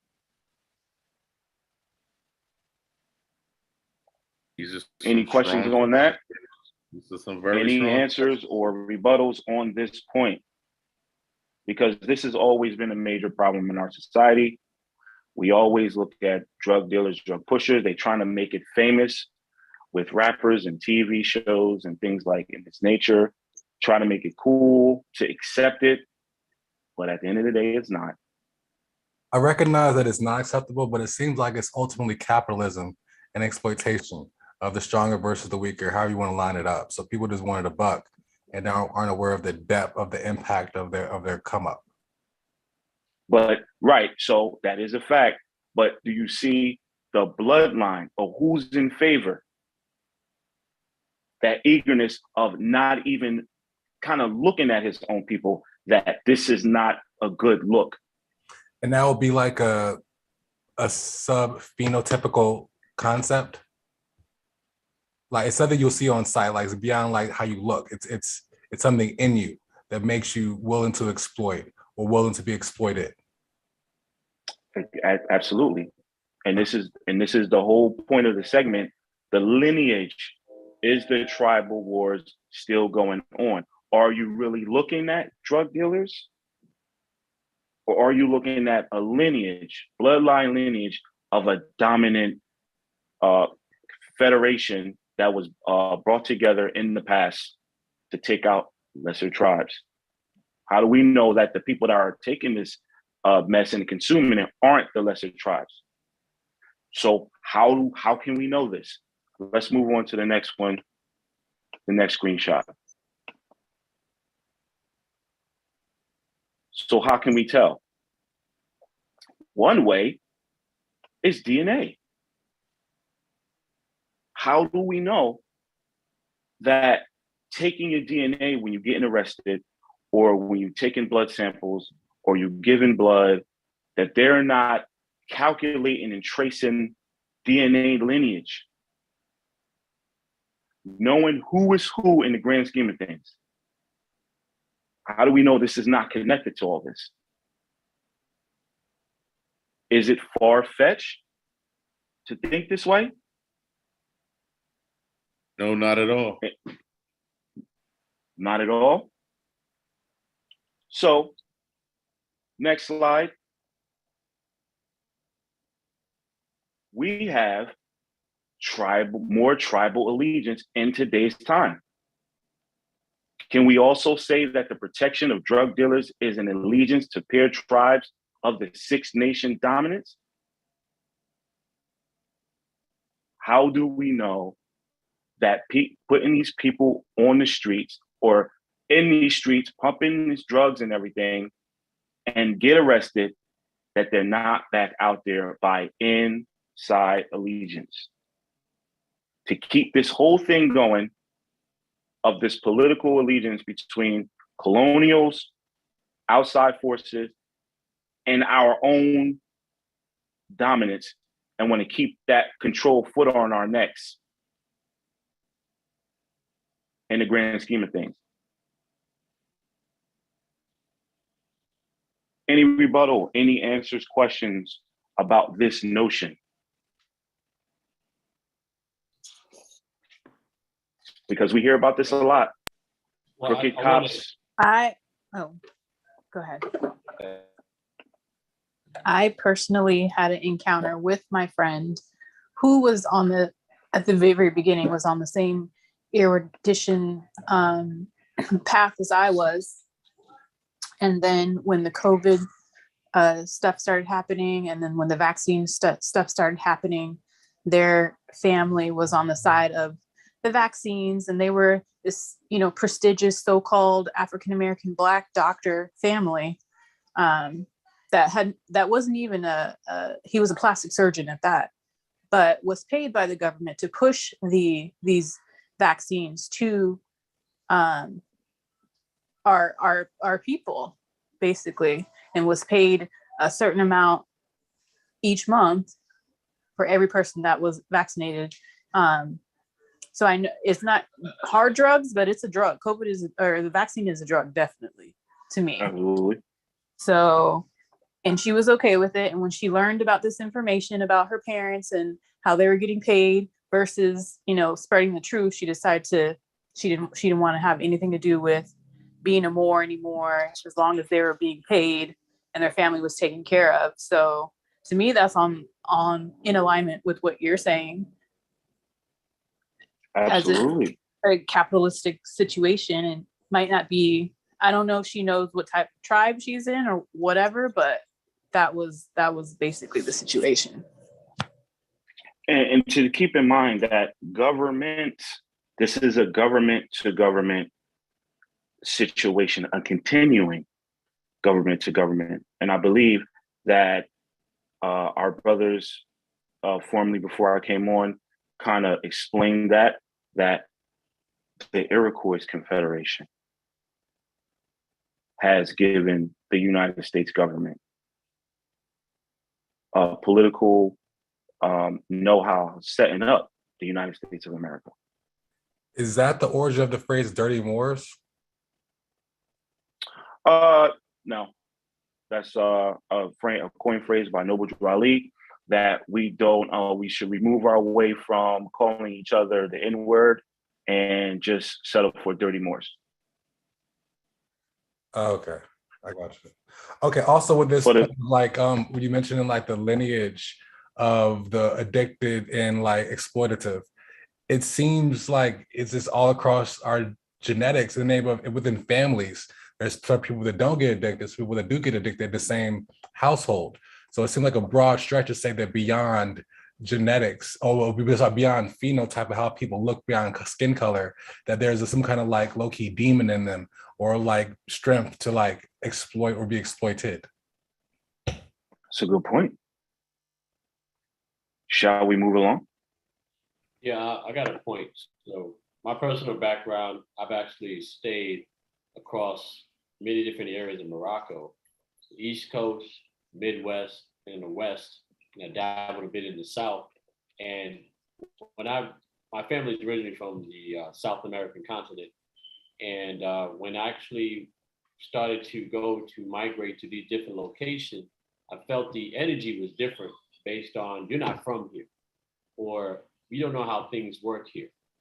And it wasn't so much about how I look, it was about the indoctrination that went with the land, the territory.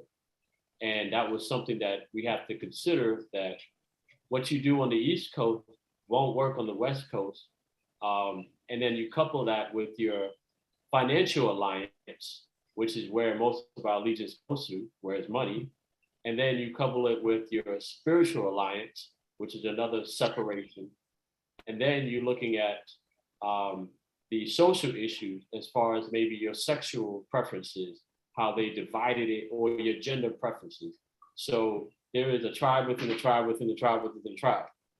And when you couple that with what they don't say is that we are the majority here, but we are classifying ourselves differently based on the colonist indoctrination of a certain region. For example, the West is predominantly dominated by Spanish, and then you have the East predominantly based on the Great British, the Britons. But today it's changed where the West now is getting influenced with the Asians, and you still have the East Coast have influence with the Europeans.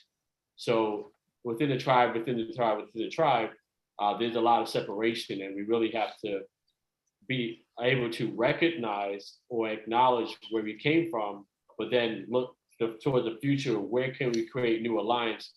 Because one thing was true is that our tribes did move. You know, people will really look at y'all like y'all crazy if you tell them like we live in Morocco. They'll look at you like, yeah, whatever. That's based on erudition. That's based on reading, and that's based on historical, proper historical research that they don't do. And that's why we're so confident of when we get remarks like that. We're so confident to stand where we continue to stand and move forward, because we know what they failed to, get the information themselves. And it's going to depend on who you're speaking to. Because when I speak to more so people who say that look at us like we're crazy are our own people who are still in amnesia state. But when I talk to other nationals, they know. So who's the crazy? Because I wear my fez and my turban all the time when I'm out, and I get intriguing conversation from other nationals, and they know. And it's only our people that don't. The segment Tribal Wars. Hence the segment. So can we move? At the end of the day, a Caucasian got to tell them what this is for them to believe, because that's all they know. Listen to the Caucasian. My own family. So yeah, we all know. We all have that experience. And the books and the proof that I have. So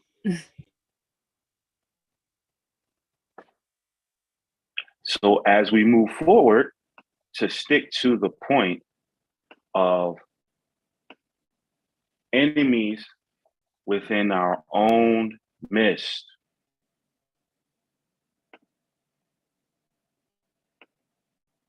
infiltration.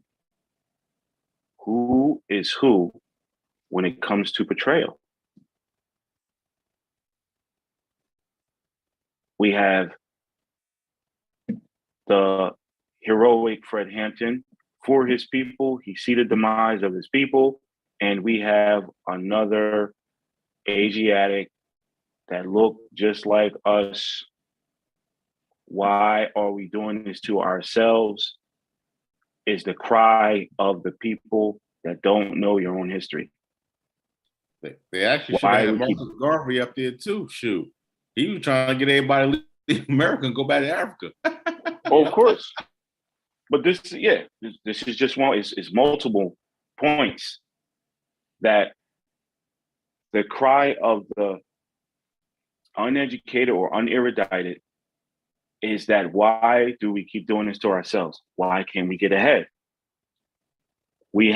Can it be possible that we have two lineage in the same group. Fred Hampton, is he from the lesser dominant tribe? And O'Neill is from the greater dominant tribe? For anybody that's speaking out and trying to uplift our own, you have cloak words like white people that is right here in our own midst, but our erudition level will perceive them as Black.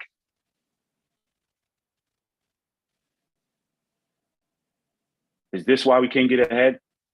Is that we look to unify with every Asiatic that we see and don't know that they're from a whole nother tribe, a whole nother political game. We don't even realize that the bloodline is not made to mesh with each other. Is it our fault or is it the Europeans' fault for us not getting ahead? It's always going to be our fault. We can't blame no one but ourselves, especially at this point in time in day and age. It's definitely right. Well, I'm talking to the listeners because we're live. It's a whole new audience. Is it our fault or is it somebody else's fault that came over with the old played out notion that we was drug over here and they wiped away a whole other people with all this fictitious military stuff as we're walking through and seeing that these Europeans and colonials contracted, they got inside, found some work, trusted, moved their way up in our ranks, and start making some decisions and start moving people around. If you don't, go ahead. I apologize for cutting you off. I was just saying that I don't see them coming aggressively because you can't. It's just entirely too many people for a boat full of jokers to come over here and they control thousands of people. We're talking about thousands of people that have been here for thousands of years before they even recognized we was over here. So yeah, and also killing with kindness. Yeah, what I infiltrate, divide and conquer until you get on top. And also give us, as we see who the Moors are, who the Negroes and Indians pointing to as the Moors, can we get us some credit of not being so damn docile? Can we give us some credit that as we're proving to you through these examples and through these articles that who we are as a people over here in North America, can we give us some credit of not being so docile that they could just come here and just wipe us out and lay down and just, oh yes, master, can we get some credit as who we are as these dominant, great, big statured, highly erudite civilizers of the whole world? It's millions of us over here. Can you give us some credit or give your own self some credit that they can just come over here and just wipe us out, get down and lay down type of mentality? That's just a point I wanted to make. Can you give yourself some credit? Super facts, brother. I'm riding with you on that one. Some type of something, anything. Some type of something. You can't say everybody laid down, really. Yeah. So, nearing the end of this segment, we want to bring up a point that the brother Pierre has mentioned. Family or kindred rivalry. Are bloodline wars real? Oh yeah. Is this mixing of tribal DNA resurfacing in our families? of who can get along and who can't get along. Who is your mother's lineage, tribal lineage? Who is your father's tribal lineage? Through this great mixing pot that we're so attracted to being in heat and having free sexual encounters with each other, creating kindreds amongst ourselves that end up hating our own. Is the bloodline wars real? Is a Cherokee bloodline warring with a Chickasaw bloodline in your family coming out, and you can't even make a decision about where your child is going to school because you just can't get along for some reason? Is your best friend parents seem more easier to get along with than your own parents? Is it real through all this mixing? Or do we want to ultimately bring it on the outside influence as a so-called Albanian European white man? That we're just all messed up and confused because he or she just did it again.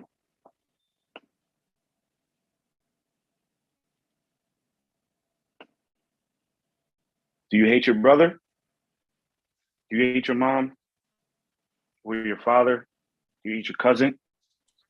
Do you love your best friend more than you love your sister? Do you like the teacher when you go to these schools more do you like your own father? Is the bloodline war real? Is it that? It's as simple as that. How real is this bloodline war? Will we think again when we see a hot, attractive sister and we just want to pounce and impregnate, trap her so you can always have her? Do you know what bloodline she is from? That she want to take the child, put you on child support, and keep draining you with finances so you can never get ahead. Or same thing with the man taking a sister and just impregnating her and just don't want to never let her go, being a problem in her life for the rest of her life because you just can't get away. You just don't want to let her go. Is that tribal dominance? But I'm just speaking freely for right now. And this is the end of my segment. I hope I enlighten somebody out here to just start thinking about we are the world concept versus getting with alike minds, grouping up, have a conversation with your DNA, with other groups of Asiatics. And this is just our people because we're Moors and we are Americans, but this spans from everybody in this world. Jews and Germans, are they all white people or Asiatic? Or how you say, Australian versus Austria? Are they different tribes or is it just white people everywhere? This spans with everybody. Talk to your DNA, talk to your alike tribes, get together and take care of yourselves and your kindred. Be nationals again and not lost coloring books. And hopefully we have a better chance of making this world a better place. And I yield the floor, Islam. Please come with questions if you have any. Oh, that was actually awesome. Listen, I wanted to elaborate a little bit because in the beginning, even when I started, and Jalil touched on it, how United States of America was founded under Islam, basically. What's the religion? I'm sorry. Islamic religion, or not a Christianity religion. But also, if no one didn't peep how the Iroquois used the eagle at the top of their tree. And they said for any danger, the eagle will come and let them know. Now, if the Iroquois nation, for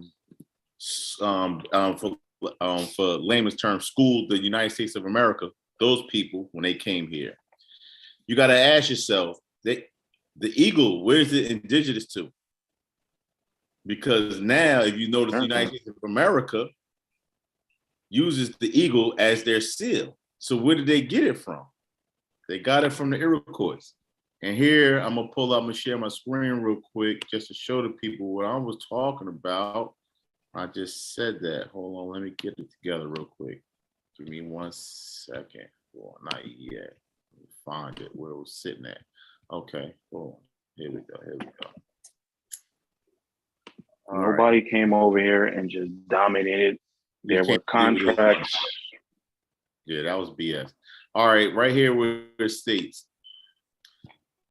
All right, this whole paragraph. We place at the top of the tree on a long leaves an eagle who is able to see far. If he sees any distance, any evil approaching, or any danger threatening, he will at once warn the people of the Confederacy. Now, boom, hold on, let me go. Now, after reading that, knowing, hold on, where is it? And then they sharply let us know Iroquois' great law of peace shaped the U.S. So if they shaped the U.S., it would be a tribute. It will be a tribute to them, an honor actually, to use the bird as their seal. You see what I'm saying? So now we know it's definite that the United States of America was founded on Islam, not Christianity, because it started over here in the Americas. It's just like a lot of this facts is laying out there. It's one of the people to recognize that. The Iroquois is the oldest, and they the ones that school gave them their democracy. So it was only right for the U.S. to use the bird out of respect for their teachers and honor. You know, I yield. I want to add something too. If you want to talk about seals, you look at the dollar bill. You have the eagle on one side and the pyramid on the other. Absolutely. And we do know where the oldest pyramid is in Mexico. So that's where you see the Mexican Moors are partnered up with these Moors that are the Iroquois Confederation, which created that empire. So you want to keep that in mind when you're looking at different tribes, how we did have the United States of North America, which was in place before the United States of America was created. So at the same time, you had the Moors in the South, you have the Mesoamericans, which included Taínos, Arawakan, Caribs, all of those Moors in the days. And of course, you have the Moors in the East and the North, and that was comprised to the Moroccan Empire. So there's a difference between the Kingdom of Morocco and the Moroccan Empire. It just allows us to put the pieces together. Even though there are tribes, they still found a way to work together.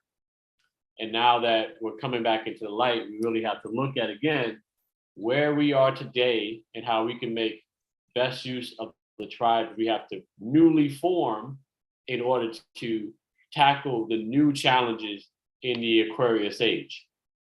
Now you. I have a question.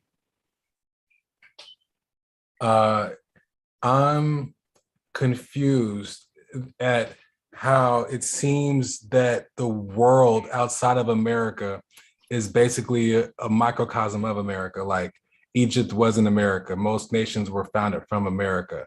And I'm curious, are these other like nations outside of, our Moroccan America, are they taught the same history in school? Like, do they know that they were like basically offshoots of an American Moroccan empire? Like, well, you got to keep in mind, what was school created for?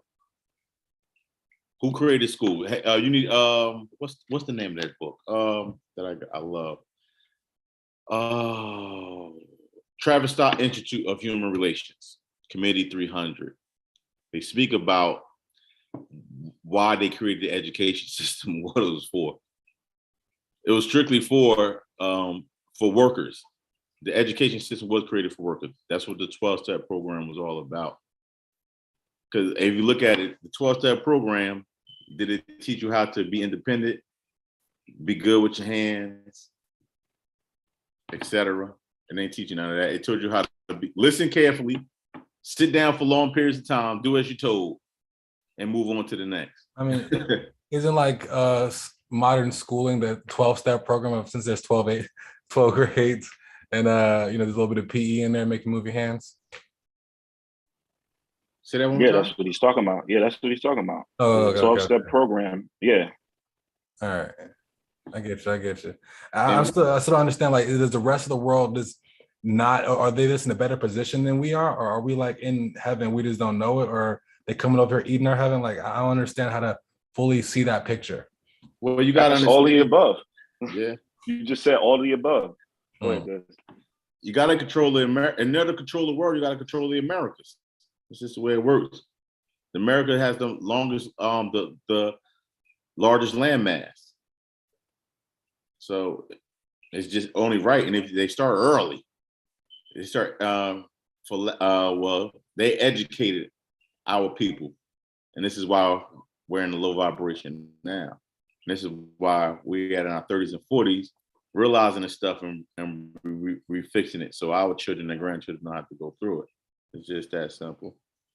I'd like to add too, each country, nation, state is going to either educate or erudite their population to be in a position of power. So of course, they're going to tell a certain story that best fit their narrative in order to be able to be on top. So for example, you spent some time in China, as so do I. With China and Japan, you have the Japanese historically went into China and did the worst. Now, according to Japanese history books, that segment of time didn't exist. Whereas in China, in Nanjing, every year they remind people of how they were invaded by the Japanese. So two different nation states are telling two different stories that is obviously conflicting, but as a third party like us, we saw what happened. So we're going to say what we saw as a third party.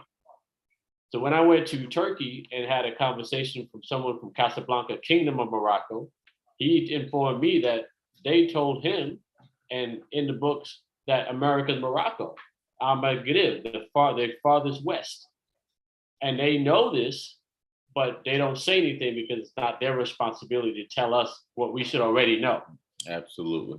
So it all depends on your position, your status, and it also depends on your objective on what you're looking to achieve, and you take the information that's applicable to you. Thank you.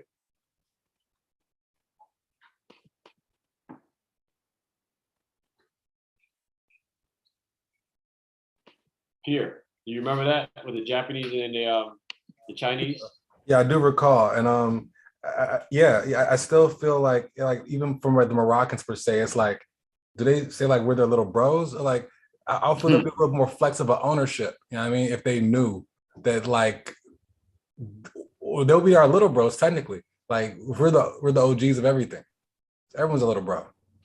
Well, it's still the class system too. Not everybody knows in that particular nation state.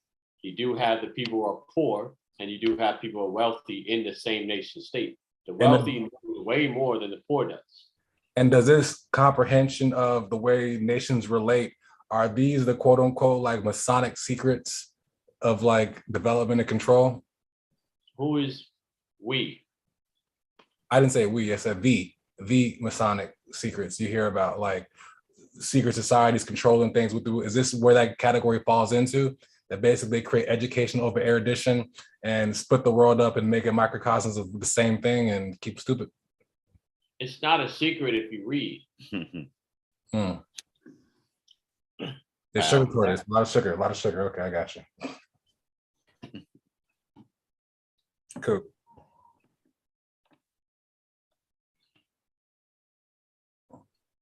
How you? Great question.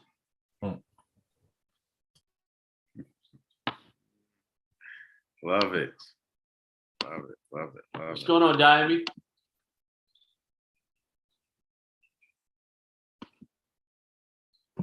Islam. Hold on. Islam Kendrick. Islam. Peace, brother. Peace, brother. Yeah, Peace. yeah. How you doing, buddy? How you doing over there? Say that again. It's fine.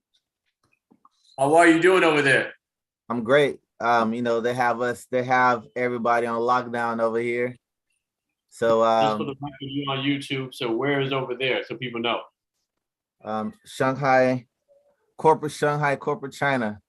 They have everybody on lockdown here in their prospective communities, and so basically it's like, being in prison.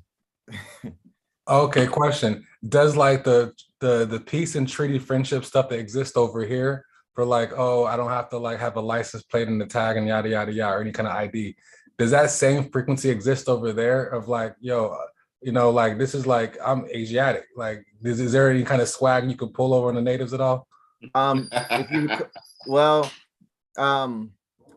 you have to recognize the treaty that Morocco entered into with certain nations. All right. And if you think about who's the president of the US corporation around 1956. So I would say that around 1956, correct me if I'm wrong, there was no more treaty relationship between China and Morocco after 1956. My dates might be wrong, but I think I'm right about it was 1956. Somebody can jump in on that. Yeah, let me add too. Correct. I do extensive research on this. Just for the record, the China that was in relationship back then was the Republic of China. Right. The People's Republic of China that started in 1949 was conjoined with the Republic of China back in the 19 teens.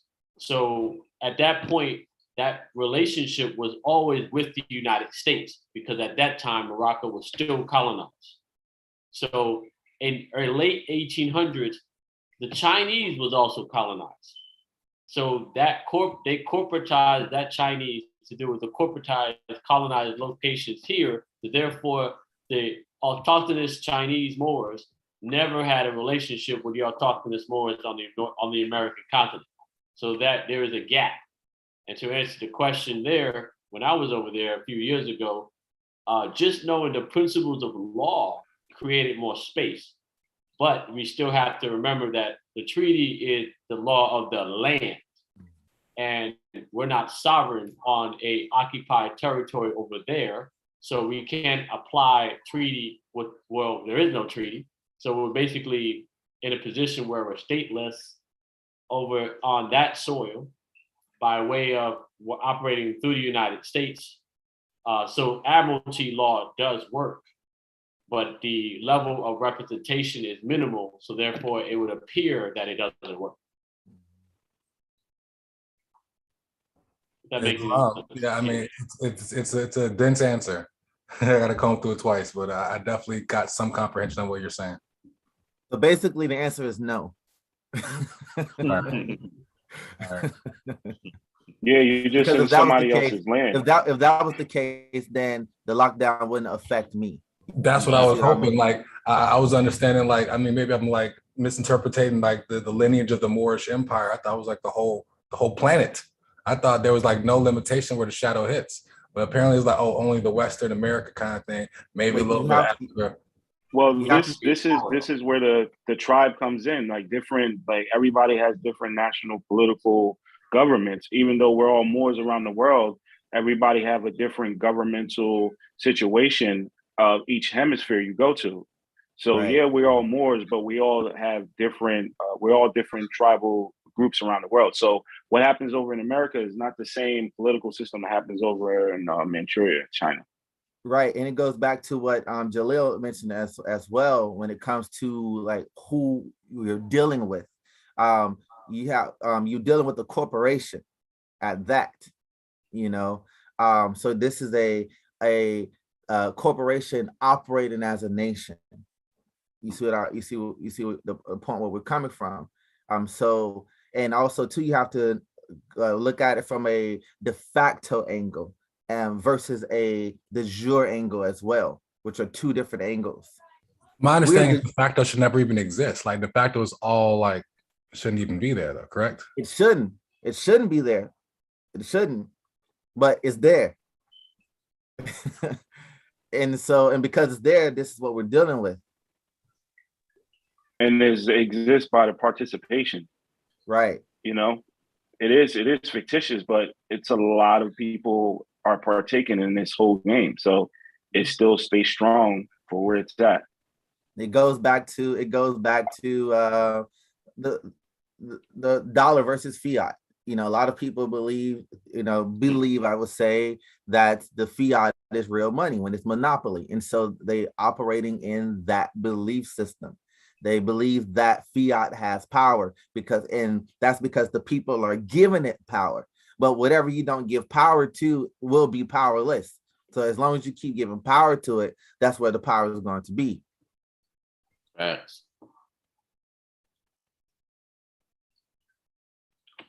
Yeah. I get Islam.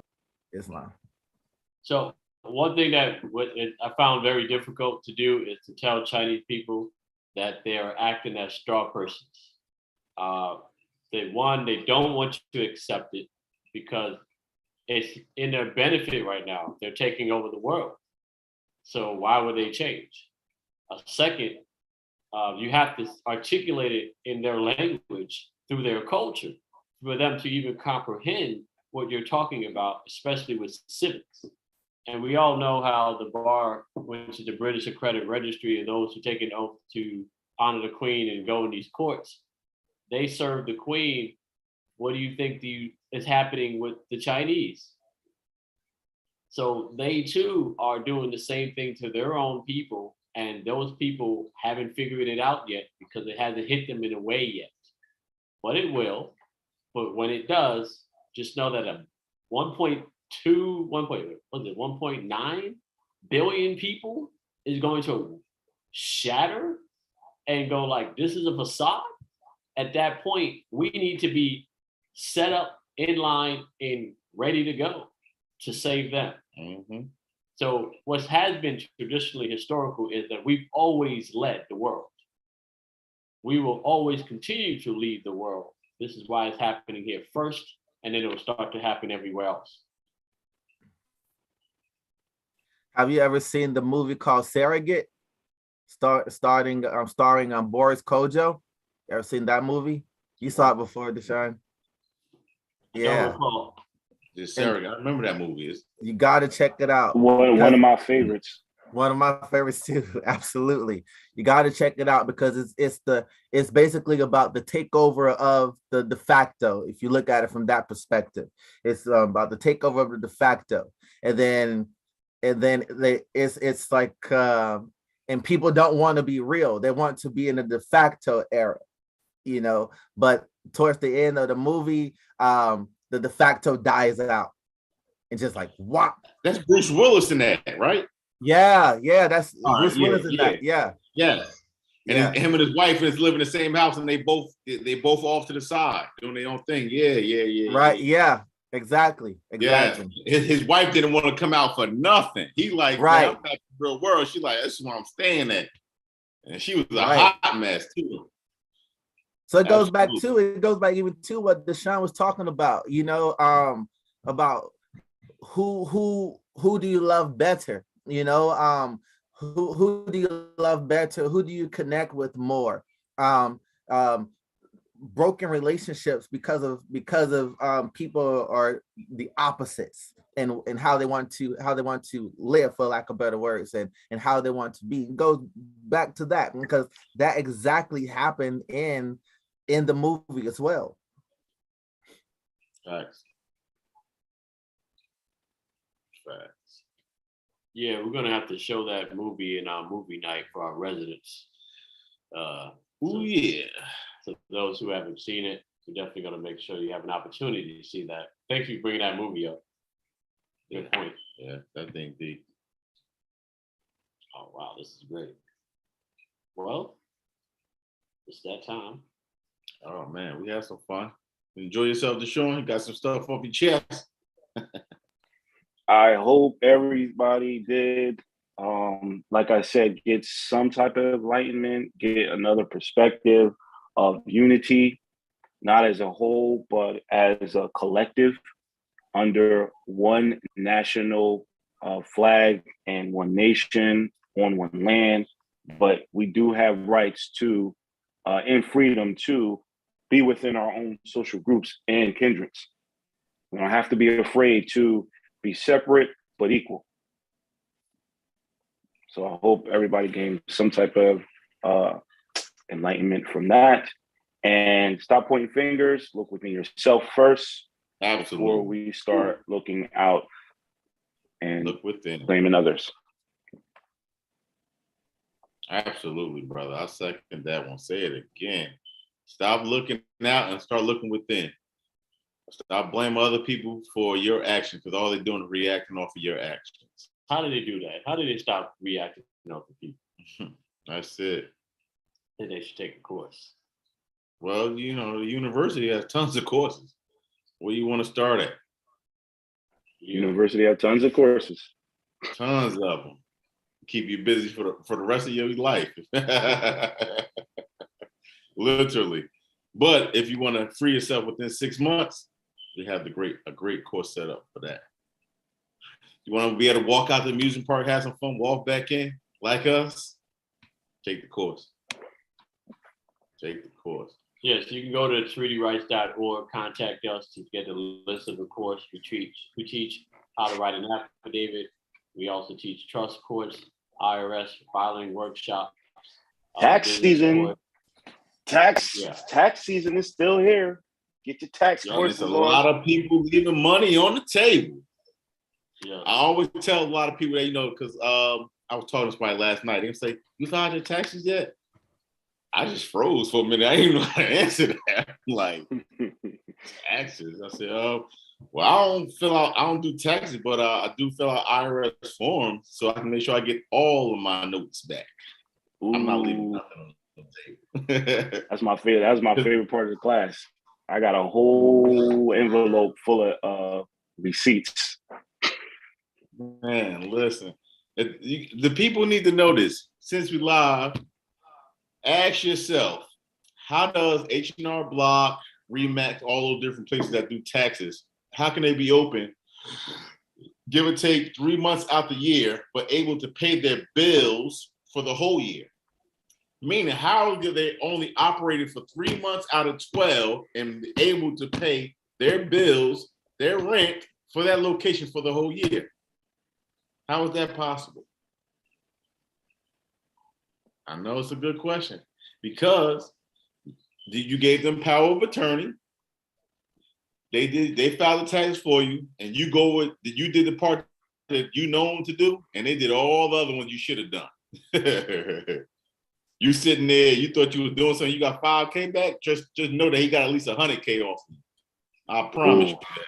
Okay, so for this wisdom erudition, is this all like in that tax course we can sign up for? And, you know, for those that haven't filed any IRS papers yet? Absolutely. Oh yeah. And even way, if you did file your IRS papers, like, you can still change it at the end of the day, right? Because it's you still right. All right, that's all I had to make sure. I know. Yeah, call amendments. I got a question for you, Diamond. You checking the FBI course right now. Can you give me some feedback on the content that you was listening thus far? Oh man. You know, I have to go back and just, like, for me, I am very slow, and I don't mean slow in a bad way. I'm a dissector. So I dissect and break down everything. Even in the introduction, it just got me, especially who owns the FBI, because a lot of people talk about J. Edgar Hoover, but J. Edgar Hoover is not even who owns the FBI. Can you guys hear me? Absolutely. Right. And so, like, I didn't even know that myself, because I always hear, oh, J. Edgar Hoover, J. Edgar Hoover, you know. But so it's really amazing. And I'm just continually, I'm still actually on part 1, because like I say, I just want to make sure that I'm able to dot every I and cross every T. Super facts. So, do you recommend others take the course? The FBI Absolutely, course? of course, because you know how to talk the talk and walk the walk, and that's just for real. Because I mean, I think a lot of times nationality, claiming our nationality is part 1. That's the first part, you know. But language is the key. Proper tongue is the key. Knowing how to speak is the key. Because you can claim whatever you want, you know, but you have to also know how to move about and speak and be intellectual in that aspect. And so many Moors that have been nationalized longer than us are still speaking de facto, and they're not speaking properly as well. So I don't say whether you call yourself a seasoned Moor or a new Moor, whatever it is, whatever label you put on yourself is recommended. Absolutely. If you're dealing in commerce, absolutely. Absolutely. Everyone's a merchant. If you think you're not a merchant, you're a merchant. Look up the word merchant. Everyone's a merchant. Absolutely. This is why overstanding the IRS is very important. Internal Revenue Services. Because I'll tell you right now, I spent over $100K throughout that year. I'm going to get $100K back. Never failed. Them Liberty checks is cute. Oh my God. If they have to wake up and understand how the game is being played, they wonder why the Caucasians walk around so comfortable. I get it now. And I've been in the private sector operating like this for so long. At this point, I see why they look down on our people, because it's retarded. It's like, damn, it's sitting in your face. It's sitting in your face. And it's pitiful. You can sit in their face and they won't read it, but they'll pick up a tablet or something. And that's why all of my devices, I'm gonna be honest with you, all my devices that I have, the cases on them are books, literally. Like, this is my tablet case. I done left this is a case, it's not a book. I done left this on the seat of my car. Ain't nobody broke my window to get it yet. But I'm just saying to say, our people don't steal books. They don't steal books. I leave that thing sitting on my car seat, man. I think this is a conversation for the after party. All right. The late night, so we have to cut back on the YouTube live. I forgot. So if you're on the YouTube live, definitely appreciate you watching, or you watching the recording. Definitely come on back 2 weeks from today. Every 2 weeks, giving you great information, new information. Next week is going to be even better. We do hope that you take the time to re-watch this, take some notes, begin to think about your own life, and share. Don't forget to subscribe, like, and share the content as we continue to get the word out. And we're showing nothing but facts. So therefore, all the information we're sharing is public information. Nothing that's actually talking negative about anything, it's just the truth. We definitely thank you for watching. If you're not on YouTube, be on Zoom, stay on. We're going to keep on talking, but thanks for watching. This is Des Jalil here at the consulate, Lenapehoking in Morocco. Thanks for watching. And this is National